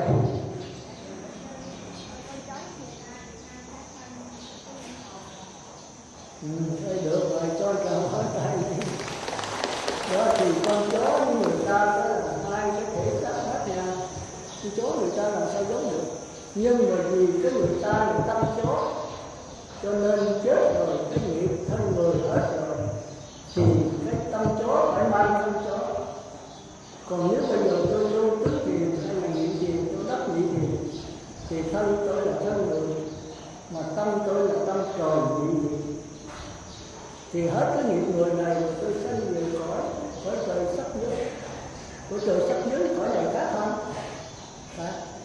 Trời sắc giới nó không có nam nữ, không có nam căn nữ căn, sống bằng cái hào quang, không có mặt trời mặt trăng, sống bằng cái hào quang như không. Khi tôi chết rồi, tôi tuổi thọ phía trước nha, phía trước là tuổi thọ đó, thì tôi cố gắng tập trung tôi lên tam thiền tứ thiền, hoặc là tôi không có tôi chạy đi kiếp Phật tôi lại để lấy cái phước đức của ngài, tôi sanh vào cõi tôi. Còn không biết nếu là cõi trời có quả có hồng quang thì rớt xuống thành xuất sanh hạ quỷ. Đại khái là gì tôi giải cho cái gì biết để cố gắng tôi ngay bây giờ. Quý vị phải biết mình sanh về đâu, rồi mình điều khiển cái biết này, cái nghiệp này. đi vào cái đó, nhưng mà người Phật tử không chịu cái đó. Đức Thái tử Siddhartha không đồng ý. Tôi là cải sửa, tôi bây giờ thân người bị rồi, bây giờ tôi không chịu thân người thì tôi phải chuyển cái nghiệp người, cái nhận thức là người này lên niệm tiền sắc giới. Thì khi cái niệm người tôi nói tôi chết rồi, thì cái tâm tôi là tâm trời sắc giới, thì tôi sẽ mang sắc thân trời sắc giới. Thì thân này là cái hào quang, chứ không phải là xương trần. Tôi dùng cái định lực của tôi tạo cái sắc thân bằng hào quang. Nhưng mà hào quang này với hào quang của Phật, hào quang thế giới cực lạc nó khác nha. Hào quang này nó thì có thể thấy được, nắm bắt được. Bởi vì do tư tưởng tạo, do định lực mạnh, chữ lâu sâu. Hào quang này nó sáng, nhưng mà lợi gần nó mát, chứ nó không có sản khoái. Còn hào quang của Phật thường là màu dài, chúng ta đến gần là chẳng những nó mát mà nó sản khoái như là uống thuốc bổ. Hai cái nó khác là sao? Và nếu hào quang của Phật đó thì Ngài tạo bằng cái bông sen, thì mình chụp quán chính thấy có tướng mà không có tướng. Còn hào quang của Thiên Thiên chụp biết. Hai cái nó khác, cái đại phái này từng đó đi học sâu cái gì sẽ thấy. Thì ở đây tôi xin giảng cái thứ nhất là cái pháp trần mà từ xưa giờ chúng ta thắc mắc hoài. Thì cái tư tưởng mình có hai, một cái là nó cấu kết, nó liên hợp với mắt tai mũi lưỡi thân để rồi về nó nhớ lại. Có trong di thức đều là những câu ý thức là hợp tác với mắt tai. Khi mà mắt thấy cái bình thủy thì cái bình thủy này mới lọt vào trong lại da tối đó, hay là da nó cung cấp, thì cái tư tưởng mới nhớ lại cái bình thủy đó. Rồi còn thấy cái ý này thì sắc thanh hương vị được cải sửa thành ra hồi tưởng lại, cái đó gọi là pháp trần. Rồi khi mà có hồi tưởng vậy, tôi thấy cha hỏi em mình sống vậy là sống ở nhà mình, thôi bây giờ mình cải sửa lên xuất sanh, tức là cải sửa cái pháp trần lên, bắt đầu có cái tư tưởng, có sự phân biệt, thì cái pháp trần biến thành là hồi nãy cái sắc trần là cái nền mờ thôi, bây giờ có hình tướng hơi rõ thì cái đó kêu là xuất sanh, nhưng mà chưa có ý chí lựa chọn. Rồi lên cái nữa, cái pháp trần khi mà tôi về tôi nhớ lại thì bắt đầu tôi thấy xuất sanh, thấy không được, tôi phải lên khỏi người thì tôi cải sửa cái pháp trần nữa, thì pháp trần trở nên pháp trần của cõi người, tức là có sự phân biệt, có lựa chọn, có quyền lợi, có bổn phận. Thì sau khi tôi sửa lên khỏi người rồi, tôi mới cải sửa con mắt lại. Con mắt hồi nãy đó là sắc trần của ngạ quỷ, rồi có tư tưởng cải sửa sắc trần của xuất sanh, thì cái đó kêu là pháp trần. Rồi pháp trần của xuất sanh thì con người mới cải sửa một cái nữa, thì cái này cũng kêu pháp trần của người. Rồi sau khi pháp trần của người rồi thì tôi mới sửa mắt tai mũi lưỡi theo pháp trần của người. Thì pháp trần này đó là thuộc về ý xúc. Hồi nãy đó là pháp trần, đó là của loài thú, là ý thức. Giờ sửa một lần nó kêu là ý xúc, hiểu không? Thì không hiểu thì thôi, cái này tôi có giảng đây thì tôi giảng nhiều lần nha. Thì đó là chúng ta đã tái hiểu vậy, rồi thì tới gặp nhau tôi hết giờ, thì tới gặp nhau chúng ta giảng tiếp. Bây giờ tôi nói lại hết đi rồi chúng ta đi sâu vào bài giảng. Thì ở đây đó ý căn đầu tiên đó là sinh lý, pháp trần đầu tiên đó là có tư tưởng thì là xuất sanh, rồi nó có pháp trần kế nữa là có mặt na, có ý chí, tức là có nghiệp, thì chỉ có người mới có thôi, thì cái đó kêu là ý xúc. Con người là xúc chứ không còn xúc nữa. Còn loài thú thì có xúc, còn mà ngạ quỷ đó chưa có cái tư tưởng, tức là chưa có cái linh hồn, nó chỉ là một cảm thấy mờ mờ thôi. Cái loài thú là linh hồn nó yếu ớt, nó kêu là tư tưởng. Còn súc sanh là cỏ cây, chúng ta kêu cái linh hồn của chúng ta thường kêu là cái gì? Thọ thần. Thọ là cảm xúc. Khi chết rồi, cái cây chết rồi còn cái cảm giác, thì cảm giác thì đi đầu thai. Nếu mà cái cây sống mấy trăm năm thì bắt đầu chuyển qua tư tưởng, nó có thể sanh lên làm loài thú. Còn loài thú mà nó sống lâu và nó giỏi, ví dụ như con cọp, con mèo, con khỉ, thì nó có thể có ý chí, tức là nó sống lên làm người. Chúng ta thấy loài thú có nhiều con giỏi, nếu mà luyện tập nó thì nó phải làm được. Chẳng hạn như cái con sáo, con chim, chúng ta lên và tự trí tịnh đó, thầy có nuôi trong đó, nó biết niệm Phật đó. Mình nói cái mình kêu nó cái nó ai đi đạo Phật, ai đi đạo Phật. Thành ra nó tập trung kỹ rồi, loài thú nó có thể trở lên làm người. Mà người mà tập trung kỹ mãi lâu sau nó có thể giảm sanh được quả Phật. Chỉ có người mới giảm sanh được quả Phật. Còn súc sanh chưa có, vì nó không có nghiệp, nó không biết cải sửa. Còn người ta là cải sửa. Ví dụ là thú chúng ta thấy như con chó, nó bệnh thì nó ăn cỏ, ọc ra hết bệnh. Mà không hết thì sao? Thì chết nhiều hơn rồi. Còn người là có đấy, mà uống thuốc nam không hết, uống thuốc bắc không hết thì thuốc tây không hết thì mổ sẽ có đủ cách đó. Còn khỏi trời thì cao hơn nữa. Khỏi trời người ta bắt đầu có nghiệp mà lại có kinh nghiệm.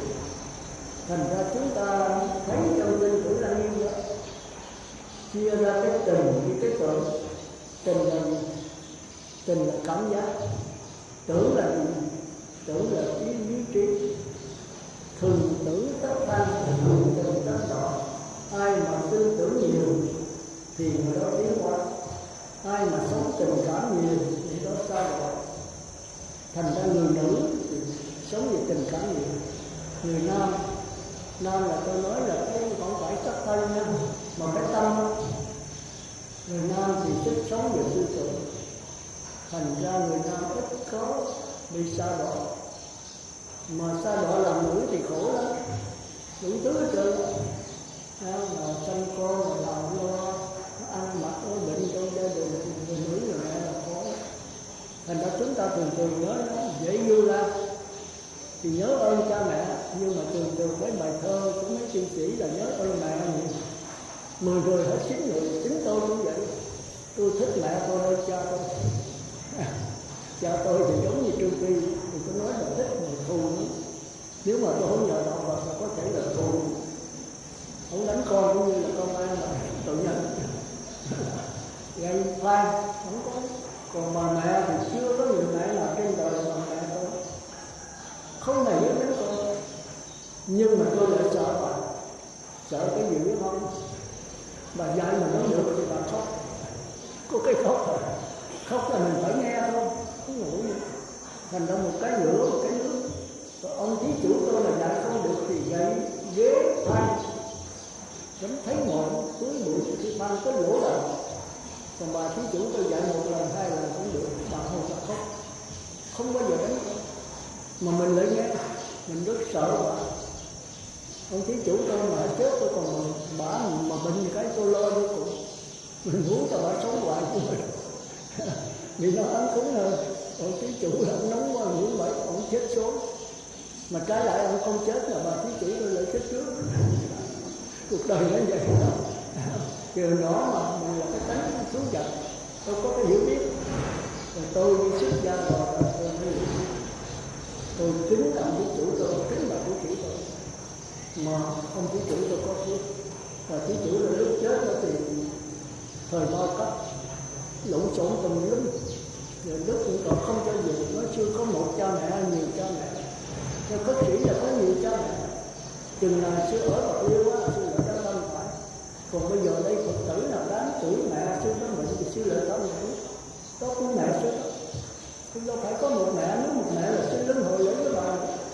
Thì Du Lan năm nay là Du Lan báo hiếu, mình nói là theo phương một truyền liên mốc xì sau lưng khỏi trời, tâm hiếu là tâm Phật, đạo hiếu là đạo Phật giáo, tâm hiếu là tâm trời, đạo hiếu là đạo trời, chỉ có một truyền liên đó mới là tâm hiếu là tâm Phật, nó khác nhau sao gì biết không? Mình có một cha một mẹ, còn ông Phật ông có vô lượng cha vô lượng mẹ. Thì hôm trước tôi có kể cái chuyện mà Mặt Lợi Phu Nhân với vua Ba Tư Nặng. Ông nói ông thương Mặt Lợi Phu Nhân, ông thương mẹ, thương thần nhân. Thì bà Mặt Lợi chứng minh cho nhà vua thấy ngài không có thương tôi, ngài không có thương thần tiên, cũng không có thương mẹ, không thương thần dân.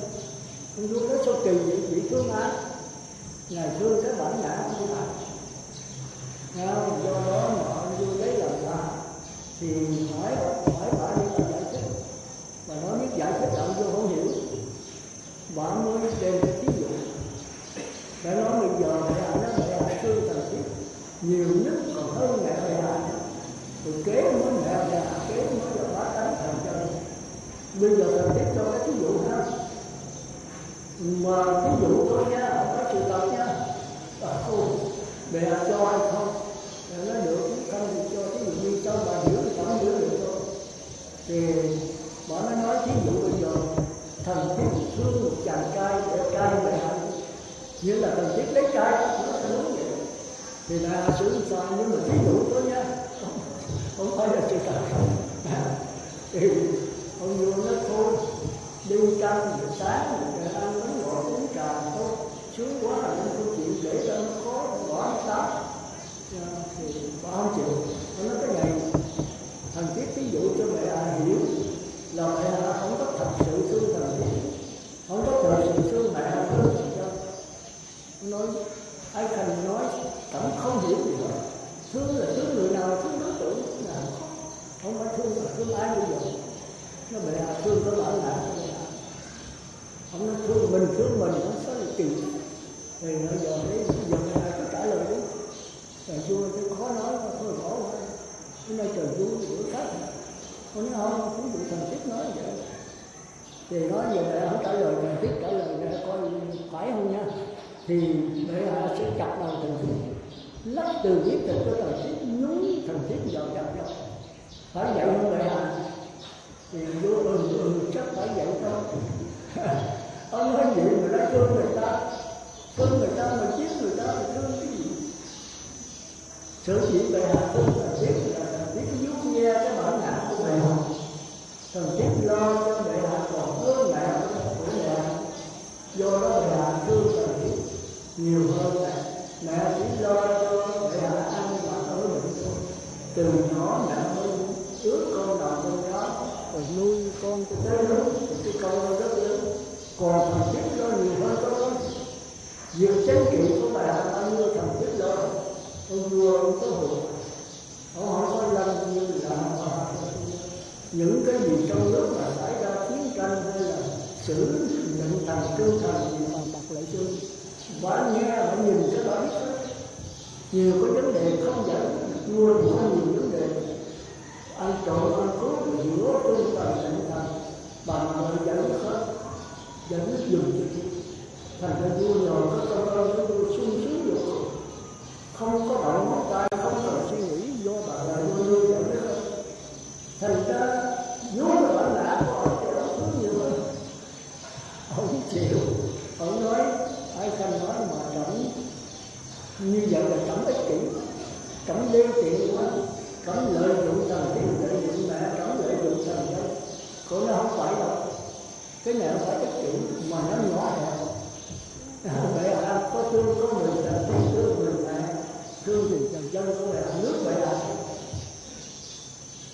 thương mẹ hạ rộng đó mẹ có nhiều, thương người dân, thương nhiều mẹ, thương cả những người những cái nước khác, chứ mẹ ăn thương nước mẹ hạ không thì cũng đúng, còn mẹ hạ đánh nước người ta thì mẹ hạ cũng đâu có thương mình, đâu có thương nước mình. Chẳng qua mẹ hạ nghĩ đến cái nước của mình, cái bản ngã của mình, mẹ của mình, vợ của mình, còn mẹ không nghĩ là những người khác cũng đau khổ. Mà nếu có tâm trọng mới là tâm trọng, tâm mẹ là tâm trời, trời là tốt, nhưng mà nó ngọn, nó hèn. Ông vua nghe chưa được, nhưng mà về trên nó không ngủ được, thôi giờ đi nghỉ cảm nhức đầu quá, sáng mới đủ mà tự vô hỏi Phật. Phật xác nhận là bà Hồng Lỗi đắc quả thánh của bà bất lại. Nó có một cái nhìn như vậy chứ không phải là ai mà dễ mà hiểu vậy. Thôi thì chúng ta trở lại đại khái là cái hiểu đạo Phật nó cao, thì chúng ta qua cái này chúng ta sẽ hiểu, rồi chúng ta sẽ sống như Phật lời như vậy. Chúng ta sẽ đắc quả thánh của bà không chừng quả là hán cái. Thì bây giờ chúng ta tiếp tục. Thì ở đây đó thì tới là quý vị phát tâm photo cái này mỗi người một tấm về coi trước rồi cho giảng để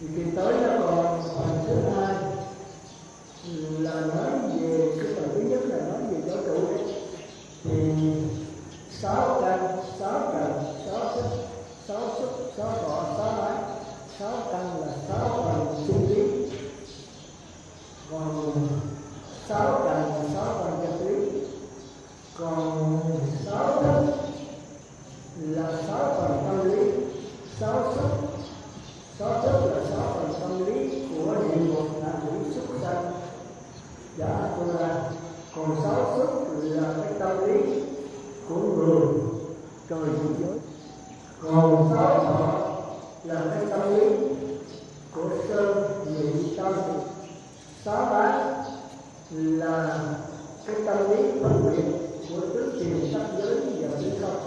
Đó là hết toàn thể tam giới vũ trụ. Tôi nói lại 6 căn. Thôi mà ta hỏi chút xíu nữa. Căn với trần, căn là sinh lý, trần là vật lý, còn thức xúc thọ ái là tâm lý. Như vậy thì vật lý sinh lý nó khác nhau làm sao? Căn với trần khác nhau làm sao? Hãy người bên đây chưa có nói, bây giờ bắt đầu nói. Cô này đi, cô lâu quá không gặp rồi. Cho tôi biết coi căn với trần vật lý sinh lý khác nhau làm sao? Không trả lời được. Giờ tới cô này nè, cô đã trả lời được không? Này bây giờ không có nghe.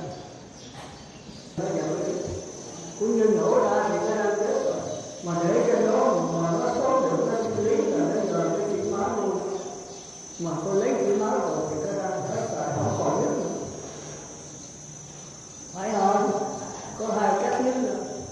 Cái nhất của đang làm sao, cái nhất của chỉ máu làm sao? Thôi được rồi, thôi là mất rồi. Hết giờ.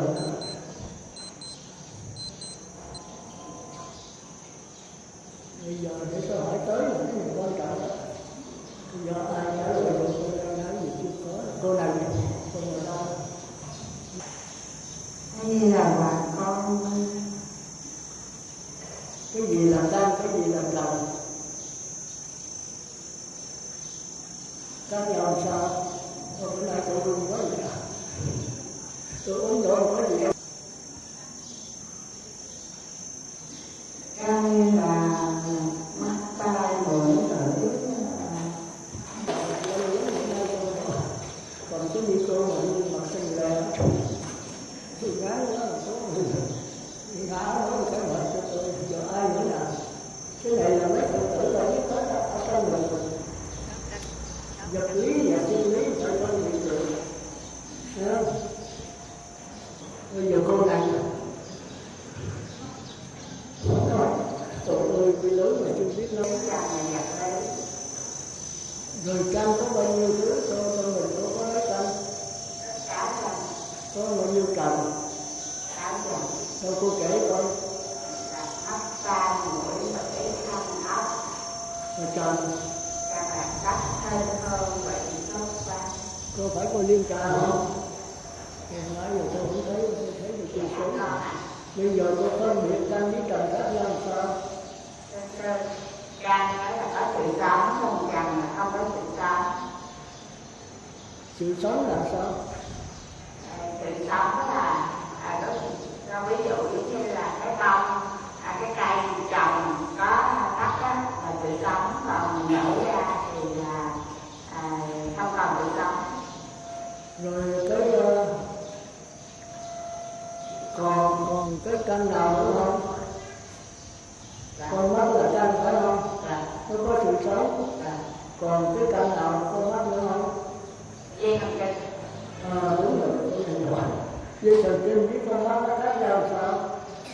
Dây thần kinh thì cho cảm giác, còn mắt thì chỉ cho cái thấy. Dây thần kinh là kêu là cái gì? Tỉnh sắc căn. Tỉnh sắc căn. Rồi con mắt là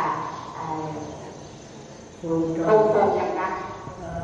Thì cái con mắt phù trần căn nó cho cái cảm giác làm sao? Con mắt đó là phù trần căn đó, thì cho khi con nhìn đó thì nó cho cái hình ảnh của cái mặt con nhìn lên con mắt, còn cái tỉnh sắc căn thì nó rung lên nó cho cảm giác của cái dây thần kinh với cảm giác khó chịu dễ chịu. Còn dây thần kinh? Dây thần kinh đó thì cho cảm giác phân biệt. Vậy là cái óc nó cảm giác gì? Nó mượn dây thần kinh đó cho cảm giác khó chịu dễ chịu. Rồi tôi nói nó phân biệt. Cái nào tôi phân biệt? Tương tự. Thì tôi trả lại nhớ, cái này nhớ là tôi bỏ quên rồi. Thì cái con mắt đó, khi mình cái tròng đen này đó thì kêu là phù trần căn, chúng ta dễ thấy đó. Còn dây thần kinh từ cái tròng đen mà nối lên đó thì là tôi nhớ lại ở trong con người quý vị đó. Rồi sau nữa quý vị sống mà quý vị nhớ con mắt, quý vị bác sĩ để cải sửa cho nó. Rồi quý vị nhớ mà cải sửa, quý vị không biết cái gì cải sửa, súc sanh, ngạ quỷ, địa ngục. Còn quý vị biết, quý vị cải sửa. Có nhiều người mà nhức răng thì biết đi tìm thuốc. Con chó nó nhức răng nó biết đi tìm thuốc không? Không, cứ chịu chết rồi. Thì đó là súc sanh. Còn cái tìm thuốc mà quý vị tìm không rành, lúc thì hết, lúc thì không hết, thì đây là mọi người. Còn mà tìm mà rành thì đây là mọi trời vô. Thành ra trong Thủ Lăng Nghiêm chia rất rộng. Người ta thì 5 tình 5 tưởng. Tình là cảm giác lờ mờ. Người mẹ từng sống vì tình, cha sống vì tưởng. Thế là tôi nói tâm đó, tôi không phải nói cái thân. Còn loài thú thì nó sáu tình. Xuống lại tôi là 6 tình, có 4 tưởng. Tình nó nặng hơn, thành ra nó ngu của người ta. Thấy không? Còn ngạ quỷ đó thì nó 8 tình mà có 2 tưởng.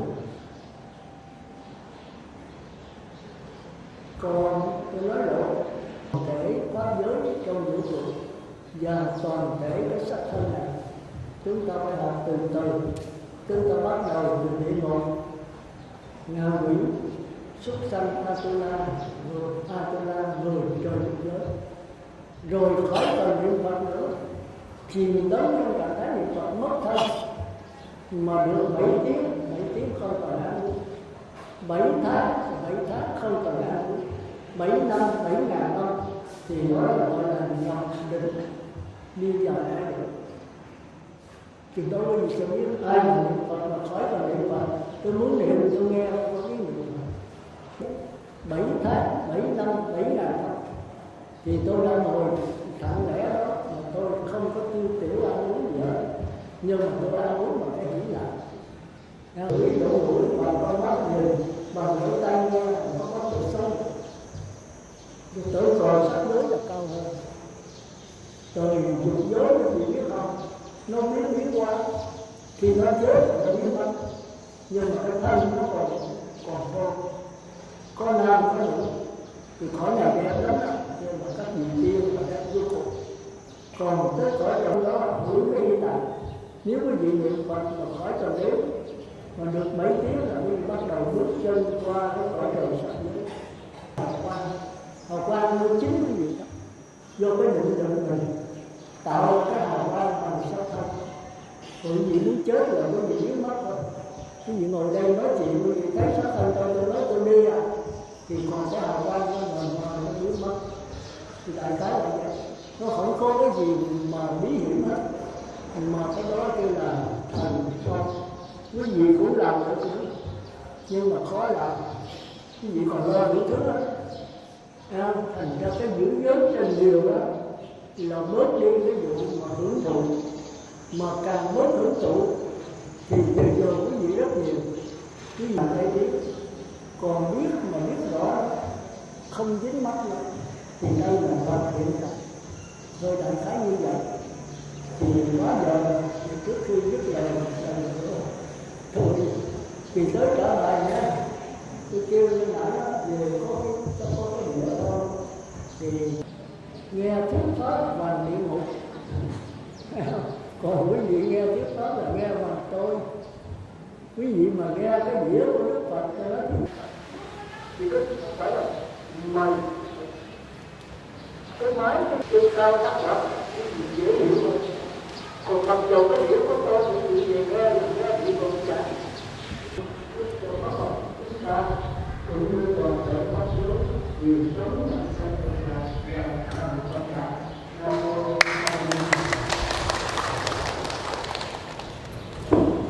A Di Đà Phật. Mời đại chúng đồng quỳ lạy.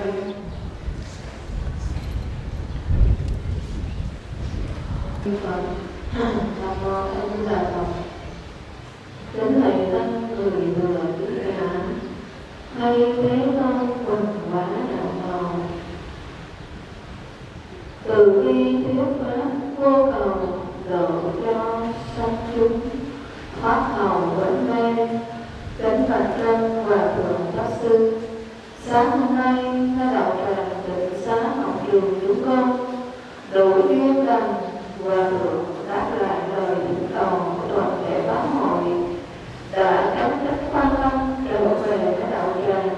Và trong 2 tiếng đồng hồ vừa qua, Hòa Thượng đã âm thầm chỉ về để chúng con thấy rõ được cuộc sống như thế nào của mỗi một chúng sanh và làm như thế nào để chúng ta có thể tiến đến gần với con đường giải thoát an lạc. Chúng ta phải chúng ta là những chúng sanh đang chìm đắm mê muội trong sự luân hồi. Hôm nay được Hòa Thượng khai mở chỉ đường để chúng con thừa tư công đức ấy, thừa tư ý nghĩa sâu sắc của lời dạy của Hòa Thượng mà tập tu sửa mình, giải thoát giác ngộ. Chúng con thành tâm y giáo phụng hành và giờ này con thức tỉnh Hòa Thượng cùng đại chúng đồng hồi hướng kính bạch Hòa Thượng khởi xướng A Di Đà Phật.